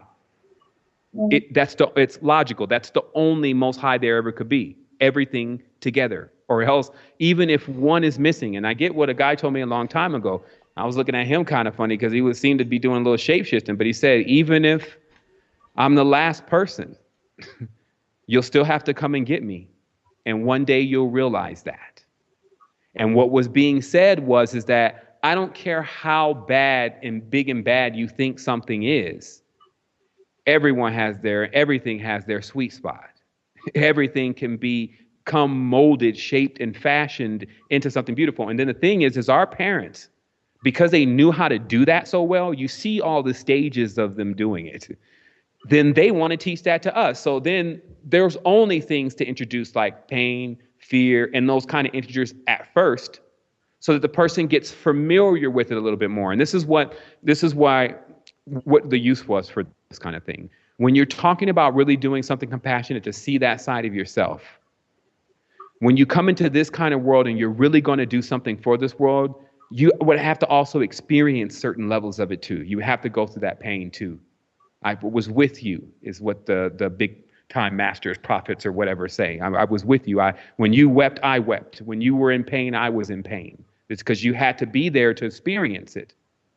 And then in that experience, you're also able to share in the joy of when you bring that whole thing, full circle in every tense. So that's what I'm saying. It's like, it's a whole nother thing. It's a different kind of calling. It's not let me go and build, let me be Elon Musk and build some cell phones. Let me, do some quantum banking. It's nothing like that. It's so much more. And that's why people should see the best thing that you can do still is up to you. And that's what I think is the biggest thing, is because we see sometimes that, okay, well, I got to go be this, but I can't afford school. I want to be this, but this is going to determine if I had to be signed to do that. And I need cameras to do that. And so there's all these different things that we want to do. But if we've left the limitations of success within physical things, and we haven't realized the best thing that you could ever be is, in every tense, the perfect bridge for the stations that you're going to. And the perfection then is, if I'm going to the hood, then I hadn't needed to be in the hood before. If I'm going to the jails, then I had needed to be in jail before. If I'm going to the people who are heartbroken, then I needed to be heartbroken before. Because when I tell them, I know what frequency you're on, that has to be the truth if I'm to build a real bridge. And so this is what, it kind of demands from us. And I'm sure, look, now we're on something. This probably would be then why we're even here. Because think about it. If you're looking down your multifaceted, multi-splendid beings painting universe, right? And then you see some beings that really need some assistance and you want to help them. Even just connecting with them and seeing their sorrow brings you into sorrow. And then you may ask, hi, Father and Mother, how can I help them? And you say, well, to help them, you must be with them. Because that's the truth. See, this is where the real stuff, they're not playing. They don't have time to play games like that. They have to be parents. So they say, you have to be with them because you need to know what it is that you wish to fix. This is feeling that I feel. It's strange, Mother. What is this feeling? This feeling can only come about through experience and understanding, because the only understanding can come about through experience. Oh, Dad, you're always talking rituals. What are you saying? And I said that correctly. You're always talking rituals. Basically, you're always talking riddles are the rituals, right? What are you saying? I'm saying that you need to go into that world and to understand that frequency, to understand those tones, those vibrations. Well, then that's what I'll do then. See, so there's many stories then, and we either have all of them or one of them, right? And that's what happens here. And I just find that if you think about it and you start getting into your more expanded state of consciousness, the story doesn't seem as bad to when you're in the contraction state of consciousness. Of course, in the contractor, in the crucible, it's not gonna have enough space for you to see everything. This is like you're tightened down in a house with furniture all around you. You can't even sit down. You need the space to actually be able to put all your belongings and put everything around so that you can see the total, just the total picture. So hopefully, that does, as best as it can, just to explain to people exactly what, this looks like from different perspectives, how we don't have to choose what story is the real one. Okay. That's another thing that may become a brain buster at the end of the conversation. And it's because you have multiple timelines running. You have different scenarios taking place, stretched across what seems to be somewhat of an infinite space. So there's multiple stories going on here. It's going to be about which one are you going to use today to power your will. And understand this, even with the tarot or the 78 cards, 78 cards, 22 major arcana, they're all characters. So as you're going and oscillating through the wheel, sometimes it doesn't benefit to continuously stay in Scorpio or continuously stay in Gemini or whatever frequency that may be emitting itself for the dominance of your life. It may be beneficial for you to begin to explore other frequencies and other stations, right? And I get that that's what we're all doing with each other too. So now there it is. That becomes really interesting. Yeah, and a lot of people just have they're scared to open up that egg to let the light in from these different angles to get fed on by that, feed on that, and like you said, we're using, the language just becomes old. We can't even do anything with it anymore. But it does give us a direction, a way out of here to Well, explore the language I really and like, and not to other. cut you off, but I just wanted to really highlight what you said because you said it perfect. Fed on that and feed on that. And it's because that, even behind the scenes, everything is in communion with everything else. Like it's just a factor of our world that we don't understand that six, right? Or we don't understand the full ramifications of the continuous creations that are taking place here. But instead of always being, and this was I was saying before about even when going into these experiences, it becomes very overwhelming for a moment unless you basically man up, use the masculine side of Hmm. yourself. The female has it, the male has it, and says, look, I'm not going to let this take me. I'm going to ride it. And this is, anyone who's been on the ayahuasca and things knows what I'm talking about, but they may have been more of getting rode in a certain sense. Like it's just all this stuff is happening, and you just almost at a certain point start to become feeling like a victim to it as the mind continuously speeds at an unstoppable rate because it's out of control. And the continuous thing is, am I going to die? So when you actually man up on it and ride it, you actually say, okay, stop. I'm going to use this. This is my power. This is my ability. And then so that at that point, what would then be feeding on you, which is the chi, it's burning, it's a consuming fire. You would then feed on it. The moment that I saw a being that attempted to access my mind, I accessed its mind first and pull its entire archive. It then retracted because it knew that it had basically given up data that it wasn't supposed to give up, and it fled. But if it was an actual benevolent, a benevolent wants to share that information with you. And this is just something to think about before as we continue to interface and channel, all the different experiences and different frequencies. We have access as we become more of a graduated being. We have access to everything that is attempting to access us. It's always a two-way street. Right, and it may even be harder to try to ride that horse, on an ayahuasca trip because it's so sped up and it's so much more intense than realizing you can do the same thing by looking at the alphabet, by looking at the numbers, just a little bit more closely and feed on that, and then you come up with it did so much fun just to go through let's just go through the numbers again. Christina, you want to start with that 0 maybe? Yeah, I just would like to send this picture, so with numbers. Just a second to elaborate more. Yeah, we just had Okay. more downloads as we were speaking. Yeah. Okay. I just sent you the picture. Have you got that? Yep. Yeah. So we just were talking about numbers and how they are having meanings in energetical levels. So here we go. For example, from the 0, we see it like a spirit, like a circle with a dot in the middle, because in astrology we symbolize the sun like a circle with dot in the middle. So we have spirit, like to spear something in the middle.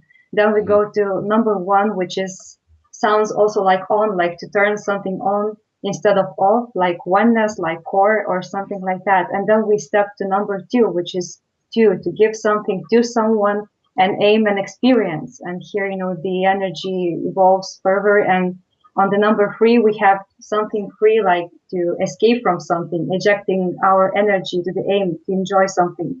And also enjoy experience, which also is XP, like to be able to escape something again, escape from your, I don't know, just negative sides of things and to unite all things in harmony together. And here we jump to the 4, which is 4 like foundation, like 4 elements.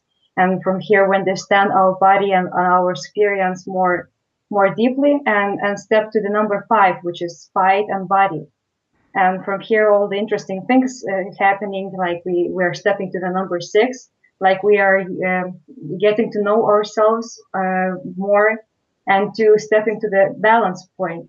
And when we look at all those numbers, we can actually, even if we will look at this year, for example, if we will look at 2015 and we'll take every single number and to give meaning for them, like 2 is like 2, 0 is spirit, like 1 is on, we can understand the meaning of the year in numerological way, and also in spiritual and also etymological together. So I like it. I like it.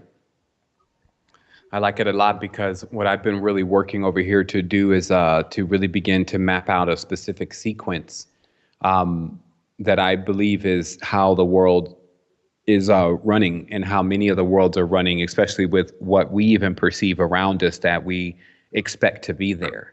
And I, just only say that in the end of all this, because all the backbone to this becomes numbers, then it actually becomes very easy to interpret what also may be going on here. And this was, just to put the final information together of what I was talking about earlier in regards to the reality being managed by some kind of synthetic system in a certain tense. Not saying that Earth is synthetic. What I'm trying to explain to people is like the law, like actually what is keeping people at this stage of the consciousness. It's more like a computer or a machine, more so than an actual person that is connected to us all, because that wouldn't even work, because they would eventually just give up on it or not want to do it anymore, and all the stuff that you see that's connected to human beings. You see what I mean? They have a tendency to not be consistent and see something completely through. So numbers, they do that. Phi, it does that. It sees something completely through. So I started realizing that the end of all technology is actually when the algorithms come. The algorithms are similar to the isotopes that you saw on Tron. They're basically self-evolving entities as if they know how to think. And what they're doing and how they function is that they have taken so much data, like taken so much information and seen the cause and effect to the point where they've mapped that cause and effect onto a hardcore integer like a number, mainly a 0 and a 1 and a floating point. And then from that, it can then determine what you expect to see next. So like if you're driving, you expect to see the mountains in the background, you expect to see the signs, you expect to see, and all the expectancies, if they're happening in a sequence to where you expect them to happen, you don't even realize it's happening. And the only reason why, you don't even realize that that's what's going on. And the reason why something like this is possible is because that's where our technology is going. That's where all this goes. Once the molecular scanner is released within 6 months, then the database is mapped of the molecular pattern of of most of the elements in the entire world, because it's actually open source project by SciO. then what this does is that it actually takes everyone into the last stage of what the computer age is, to discover the algorithm, which is how to give intelligence to a machine so that way the machine can just do the operations without any input, but to be accurate. There's a game that's called No Sky that is one of the first stages of this kind of algorithm. What it does is it's a game that you play and it generates everything that you're seeing in real time based on what you expect to see next. And in that, it creates these multiple worlds with these animals and all the trees and all the birds and everything's in perfect place. But it's just a mathematical code. It's not like a whole game that's like 10 gigabytes. And if anyone just understands kind of like how this technology pairs directly back into even the creation of the phi-based body itself, you know, they would look into these kind of things and to see, you know, where those connections really are. But I find it to be that the computer was actually created based on the model of our consciousness and not vice versa. And from that, the only way that it actually works is because it is replicating what we do and how we function. And so, and then the last stage of where we would think we wanted to go, and this is the people who are always looking to be efficient. Okay, so that same idea of conservation and efficiency has its ignorant side. That's what I was telling you. Everything has two sides of the coin. This efficient says that if there's basically machines running everything, then there will be no imperfections, and also things will be able to go a lot faster because obviously computers make calculations within small fractions of a second that humans make, and there's also no margin generally for error. So again, this all stems into something that already happened. And the frequencies are already here and they already exist. And even people tap into them now. And what I encourage people to do then is to just find a formula. I'm not saying do this or don't do this, because if you understand what I said earlier, the Most High, it's a composition of all frequencies. End of the story. If you can't accomplish that, you'll get looped. You'll go back around the universe again until it shows you that's what it really is, until you begin to realize all is self. Even if I can't handle that right now, I still have to get looped. You see what I mean? So this is not something that I believe is something that we can play around with, because there's no real reason for us to be outside of this. Again, if we don't start to understand this like that. You see what I mean? Everything that's in the world is already enough for us. We haven't gone beyond that. Why give us something more if you haven't even extracted the knowledge out of the trees? You haven't even communicated with stuff that, you know, actually contains more information. You haven't graduated the universe. Exactly. So And those are those little bridges, you know, that you have to look at. Like, well, we need those teachers cheaters, because things go faster. Like they've been to this side where look at those numbers, you know, six is an upside down nine, you know, and six has the male symbol on top and the female on the bottom. Nine is completely the other way around, and it's the divine from nine, right? If you that what creates it backwards. And interesting, yesterday I looked at your website, astroquest.com, and you have this thing there.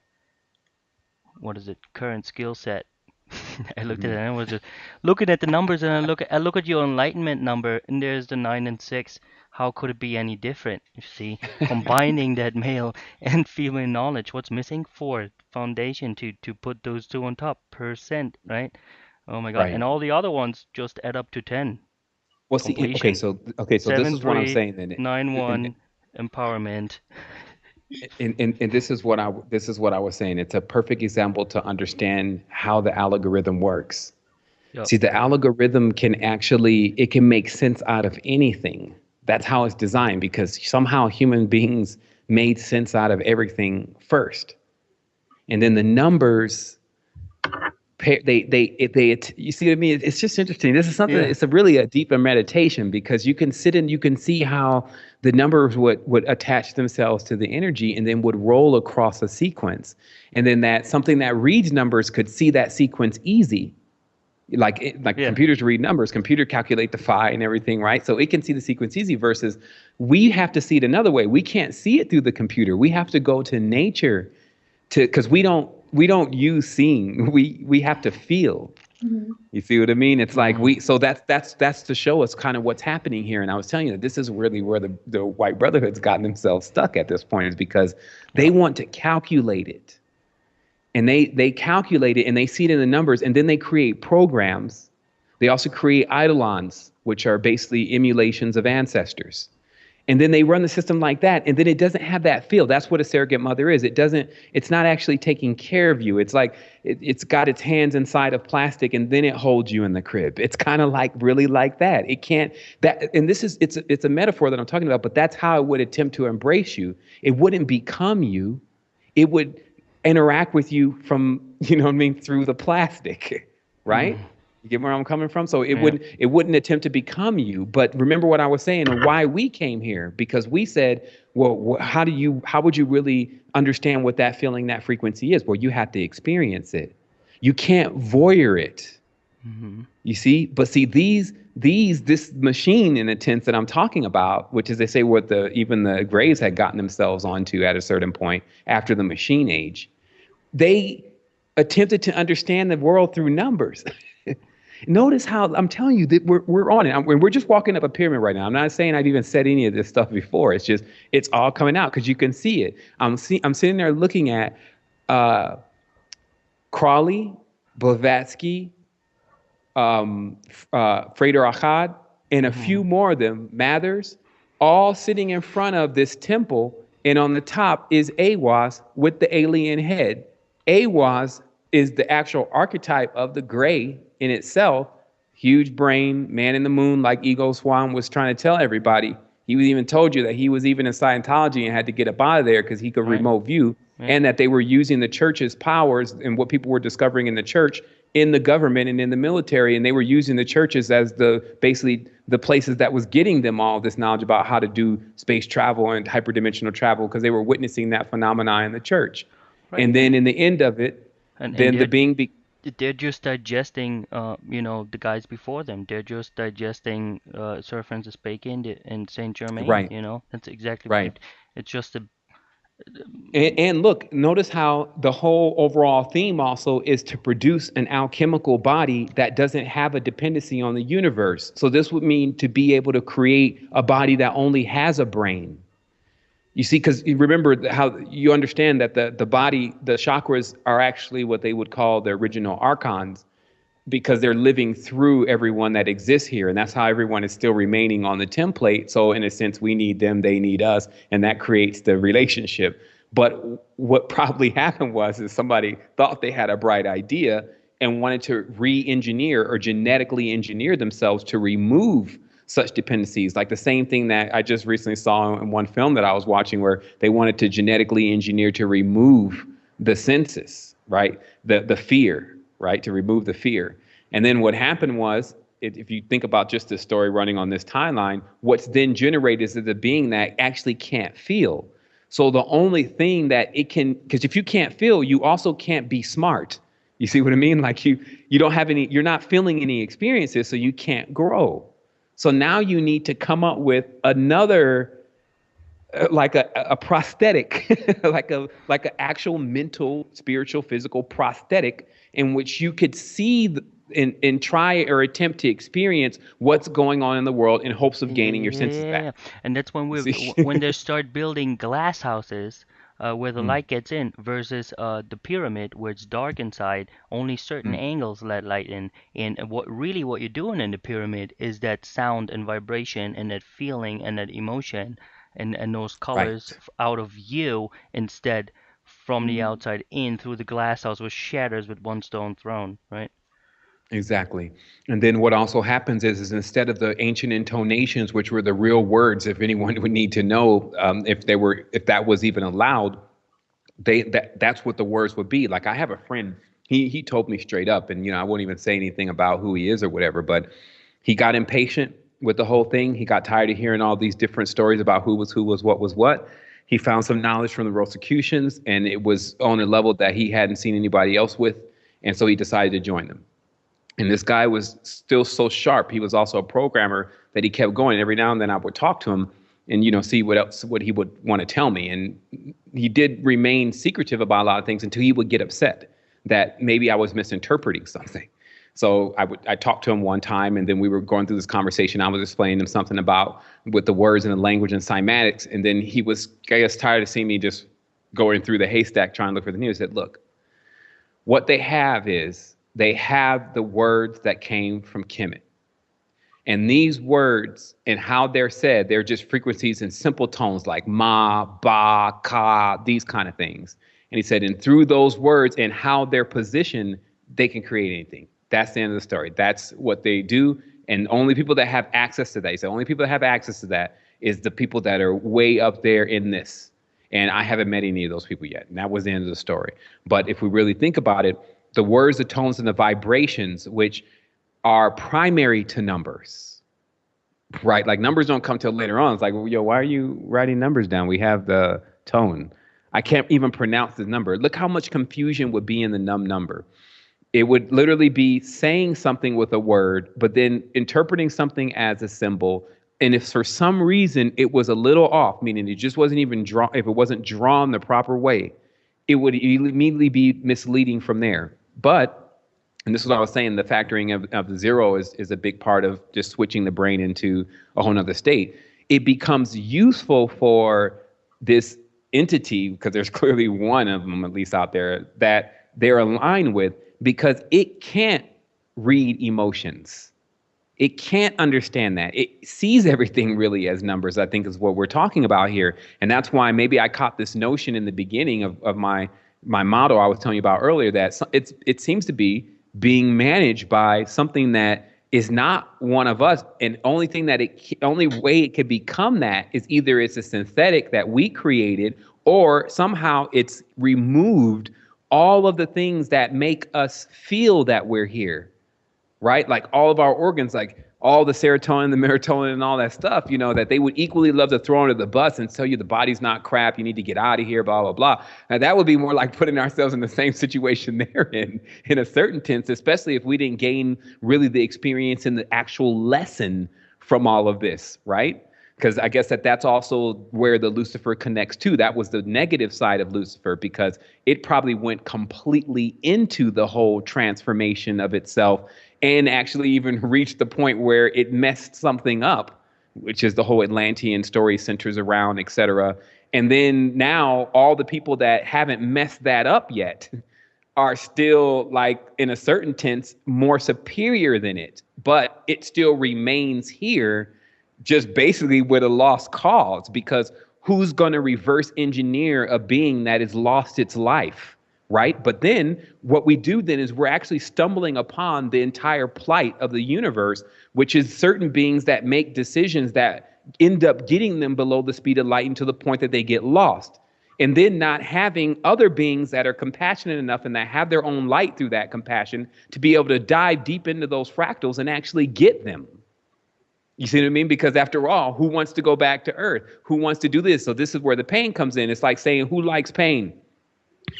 That's really what would be being said. Who likes pain? Because there's at least 2 billion of your humankind, your species, your biorhythm stuck below the speed of light. Who's going to go down there, lose all of their garments? Now notice the mother came first. That's the story of Inanna. She took all of her garments off to go get her son. Right?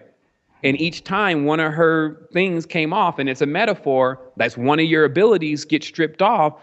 Now the question that's asked after that, each time something gets stripped, is, are you still you?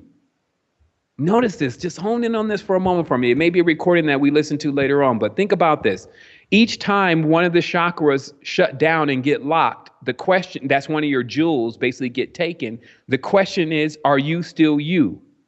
Like, are you without these jewels, or are you tied up in these jewels? And this is what they were saying about power, is that, are you something without your powers, or are you really, you really only exist as a power? So as the mother comes down, she gets stripped from everything, and it's still her.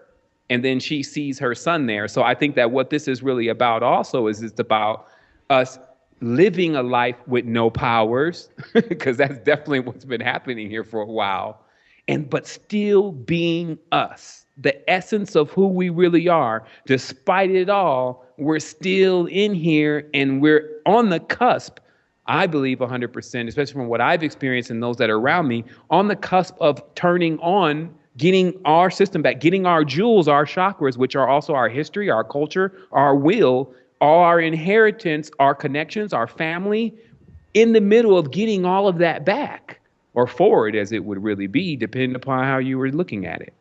So, it's something like that. That's what I feel like as learned men and women, if we just sat all day, because what we just did now, Christina and Stefan, is a good example of how this works. We come in with a few hard principles that we know to be something that we can anchor to before we jump into this abyss. It's like, because think about what the action would be. Because if somebody asked me to do and they says, you ready to experience the pain? It's like, I'd be like, man, I told you I don't feel pain. I'm like Drago in here. Oh, you're a bad one. You're going to go in there and save some people. It's like, yeah, but one thing I need you to do is when I jump into this thing, make sure that my cord stays tied here. Oh, we got you. And that's your bellical cord.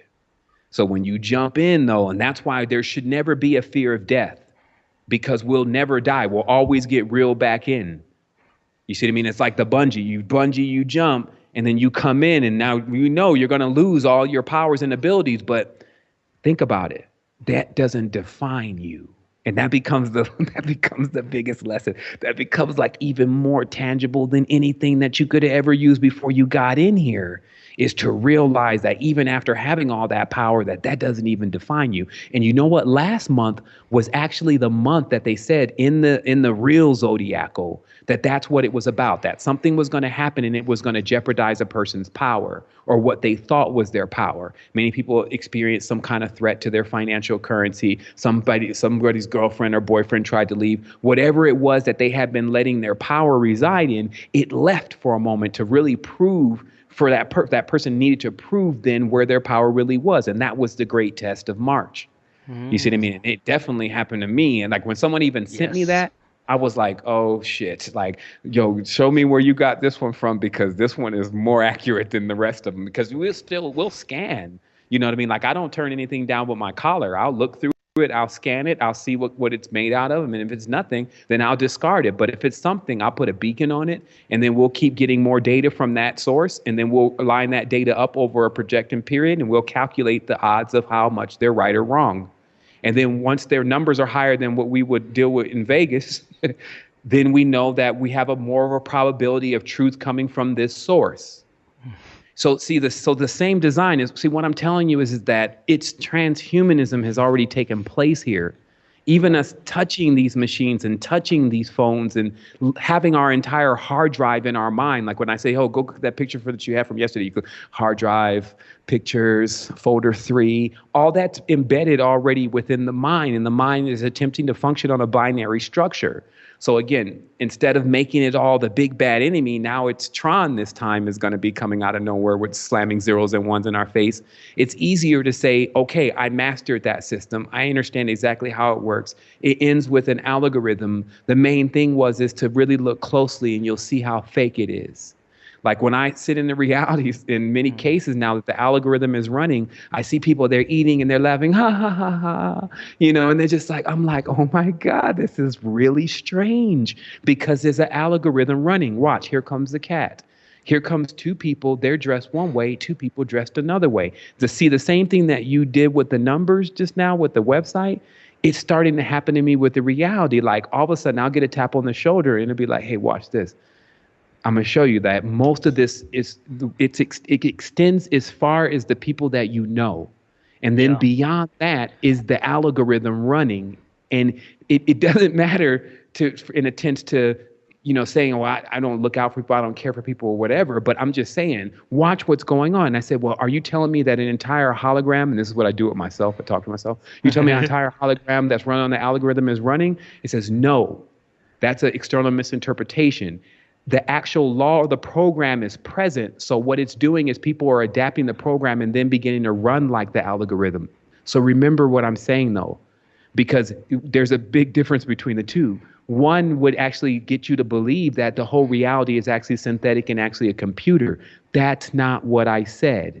What I said is that there is a program or a virus that has been introduced into the system that runs as an algorithm that people mimic, and then they begin to behave like the algorithm. So at any point, they can snap out of it. But until then, they're going to fill in the space of the reality that you need to see in order for you to keep thinking that it's real. But then when you sit back and think about it, if we don't know who we are and we're back here pretending hee hee ha ha and laughing, nothing's real yet. You see what I mean? And the real text of what real is. So once you see one of these beings light up resplendent and actually begin some levitation, and those back off and cower that are wearing those dark robes, then that's when what would generally be nonfiction or fiction becomes nonfiction. And where I'm at is I'm propelling that. You see what I mean? So I've already decided if I have to choose, say, oh, you choose yin and yang, hang in the middle, whatever. Let's get three characters going on. You stop judging and you're now just scanning. When you say watch, it's just you watch. When you say it to yourself, right? You're just scanning without the judgment of it, and you get so much more download. Yeah, and then you also see your access point. Like you actually see where to come in sequence. Because I'd like to continue to tell people like, look, get the best of it all. Don't create anything as a fear. Don't think that anything that you're doing is wrong, et cetera. Don't slam yourself. You've had enough of that. But the reality is if you do sit back and you watch the algorithm, you'll see the sequence. Then it's like double dutch. Double dutch is the rope game where they twist the ropes inside, right? And you got to sit there and you got to time the swinging of the ropes.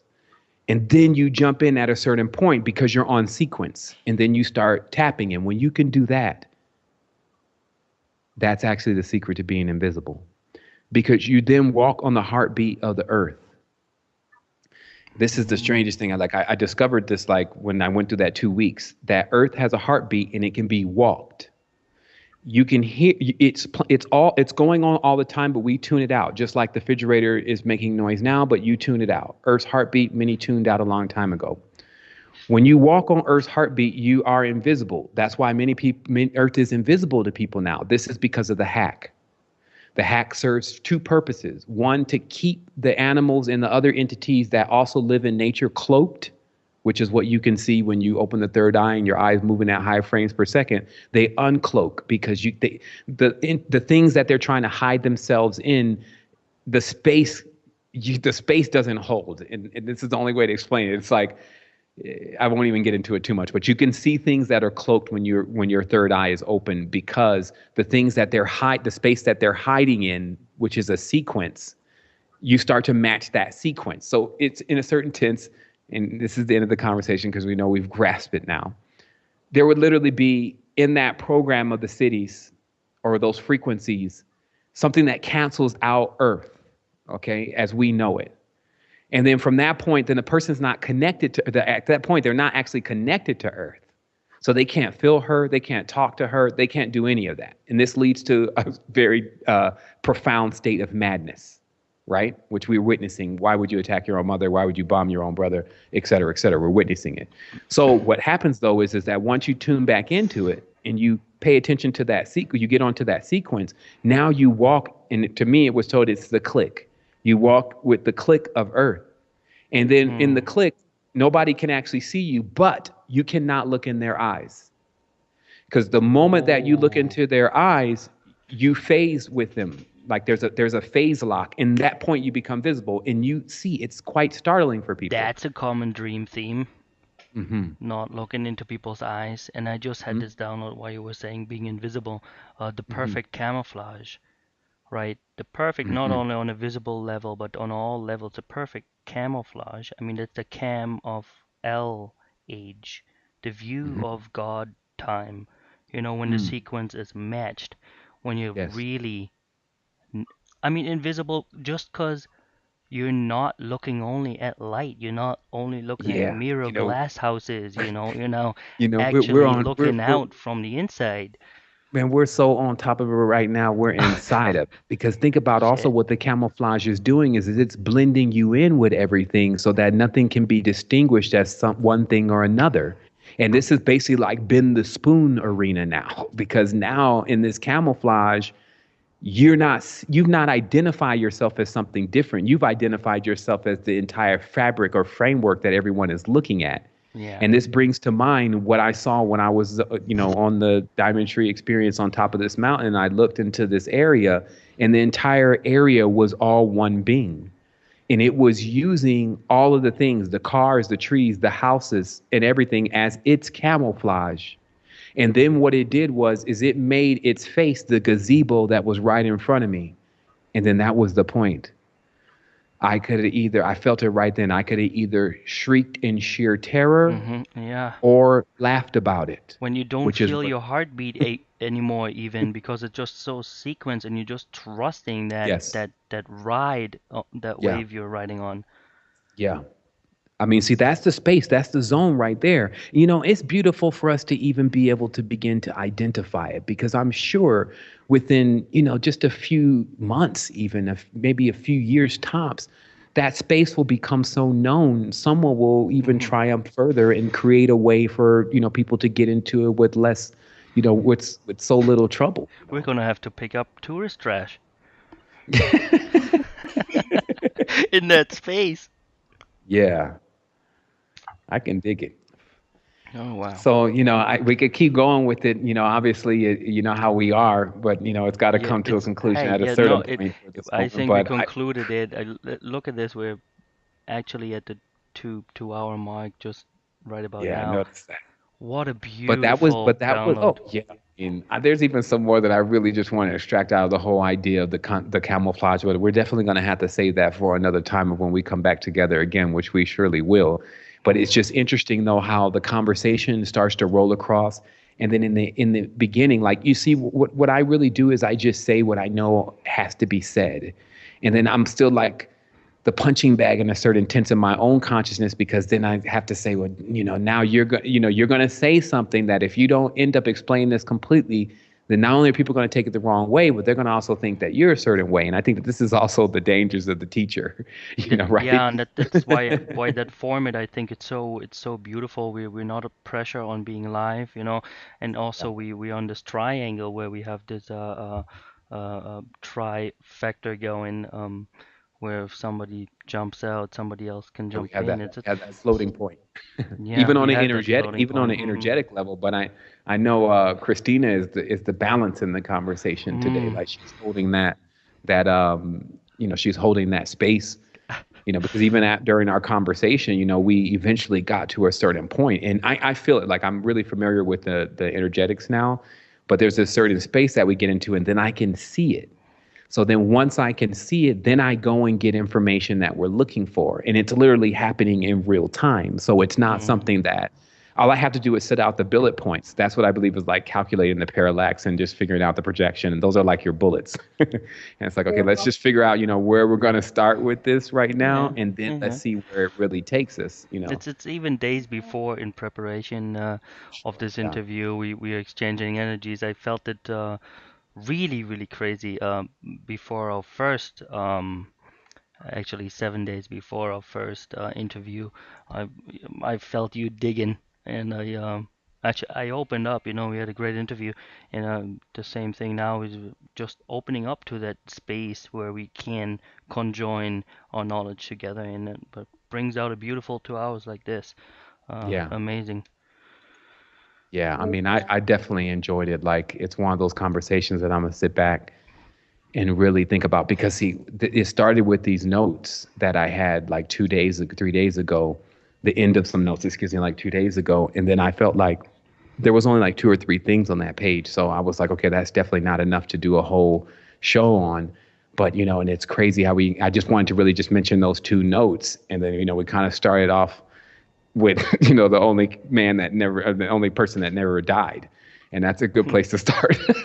It's like just as a physical reference for everyone, since we have to come to agreement on certain things. And I think that this is also a technique in a certain sense, is that you start with something that everyone can at least say that they know about. So now we have actually a common. It's like if you were trying to meet each other, right? And I say, well, meet me at the supermarket, and you don't know where that is. You can't get there. You Which see what I level? mean? Which level? Right. In the So we supermarket. exactly. So if and again, if you don't know anything about it, then we won't meet there. But if there's a common place that we can meet, and this I guess could be thought about as a technique in a certain tense. You start off when you're talking to people with somewhere where everyone can meet, Right, and then and you take your journey from there. that's kind of your with let's see, how many days until your new website opens with the 10 days, right? Completion. Hmm. So Yeah. just maybe at the end, just briefly give us an invite to that because we are really excited to look at what you have made out of your presence on the web. That before your new website has been really, uh, inviting and wholesome in its place already with your Astral Quest and then all the things that jump off that. So what can we really expect and please, how can we conjoin together in this new understanding of your web presence? Well, what I've done now is, I'm in competition with myself, so people don't have to worry about me competing with them. Like I'm just always working to keep increasing and keep getting better. And obviously, the Resistance 2010 is our original social network, and it's still bustling, as you said, and always taking in members. But now we wanted to come out of that platform because it was presenting certain kinds of limitations. So I went into building with some close friends of mine some website that really is much more dynamic and can offer what we're really looking for to get to the top or bottom, depending upon where you are of the entire thing. So we got Secret Energy rolling out on April 22nd this month, which is amazing. It's been actually 8 months in the building. So just to understand what will really be behind that. And so, or in front of it, I just always have to catch it from both angles these days in my conversation. But the thing is that, so that's coming and almost here. And what I'm working on personally is we're going to do a curriculum now, so that way there could be a place for people to start. Because even these kind of conversations could be kind of heavy. This is like eating rocks for someone who's just a babe.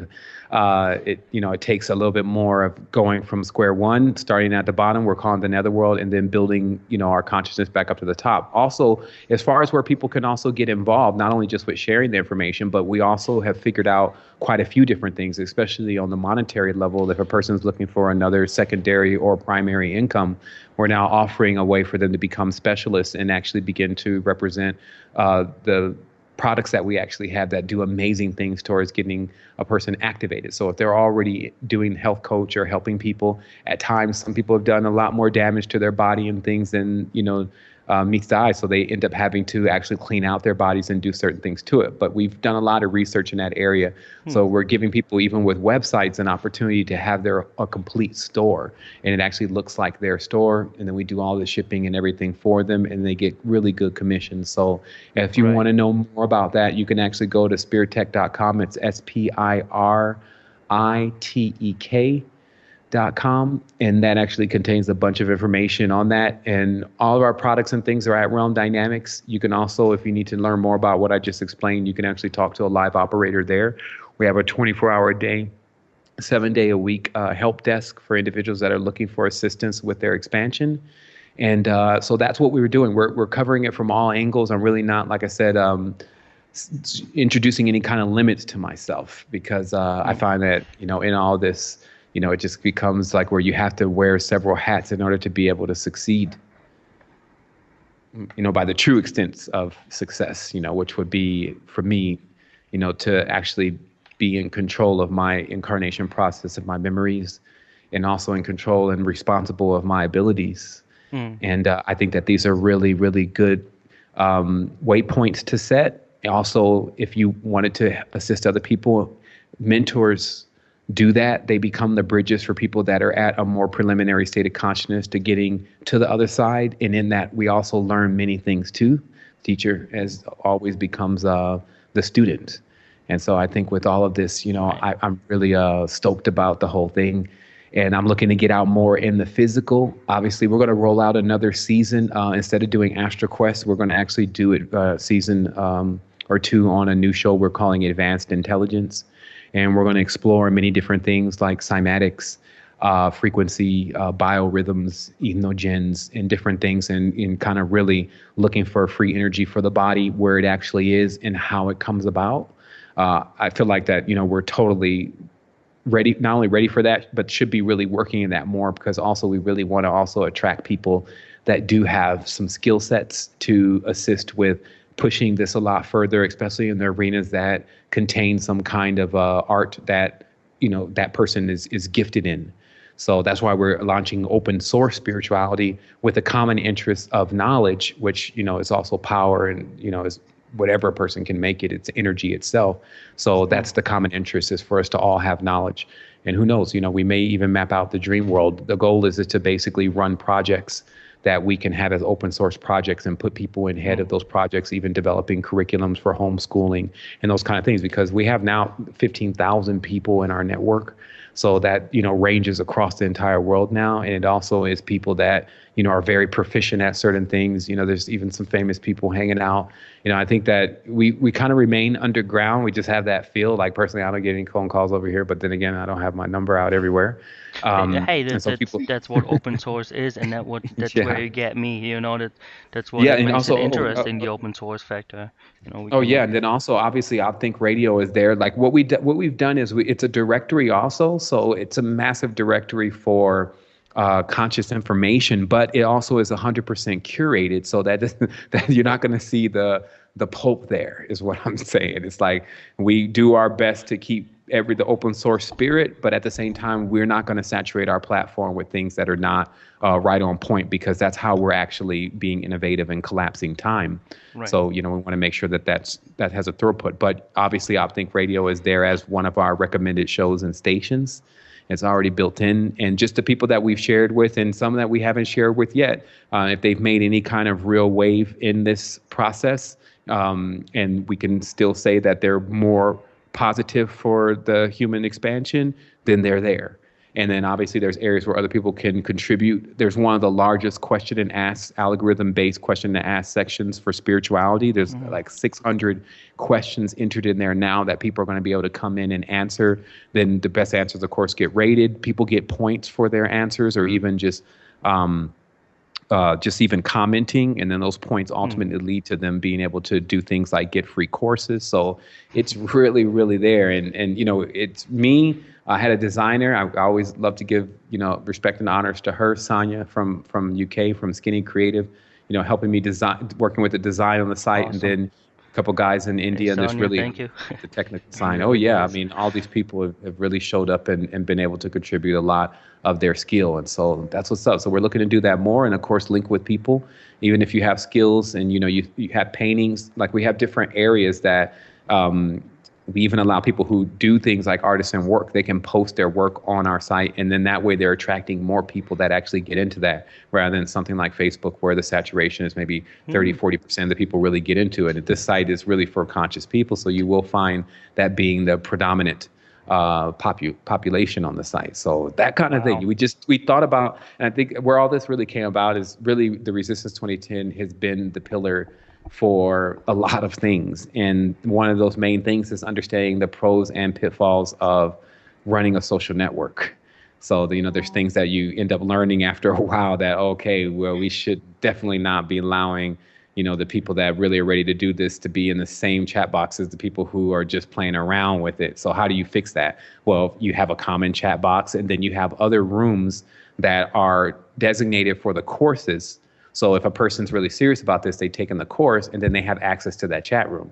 And then if you got, let's say, a 9th course, there's that chat room is there. So the person who's really serious about their spirituality is really going to want to get the password to the 9th course's chat room, because anyone who's in that chat room also has went through the entire process. So you can count on them knowing something. So it's almost like a multi-level role-playing game in a certain sense. Yeah. So it's fun for This sounds so spirituality. interesting, Seven. This sounds so. Yeah. To We be can't honest, wait I to check it out. enjoy. I guess it's up to us to make it and to completely finish it and build it together. So Yeah. that's the really interesting part about it. We don't know how it's gonna work out. The way I see it right now is it has beautiful numbers attached to it. 422, 10 days to go, 8 Yeah. And months that's Earth in Day. works. Yeah, I mean Earth Day. Come on, that Yeah. looks beautiful. So, hey, Yeah, Sevan. and you're also right. Everyone, it's a skeleton, and everyone else breathes life into it. So it's just the backbone of the framework that we need that's strong enough to hold us, and then we bring the life to it. And I'm not kidding you, just when you interrupted me, it was 2:22 and 22 seconds of my recording on Skype. So uh, That's I it then. can't put it more beautifully than that. Let's end here, Seven. You've been a great, let's not just not use word. I mean, We'll we've have a moment connected of tonight. silence. We have a moment of Let us have a silence. moment of Yeah, silence. let's play the music out, and here we go. We're glad that this went so insanely great. This download is just so beautiful. Couple days and we have it on, and until then, thank you for having the time to join us, and we'll see you the next time. Thank you so much. All right, good night. Much love. Bye-bye. On your mind. Yeah, so bright, that will shine. Bright. On your mind. Yeah, so bright.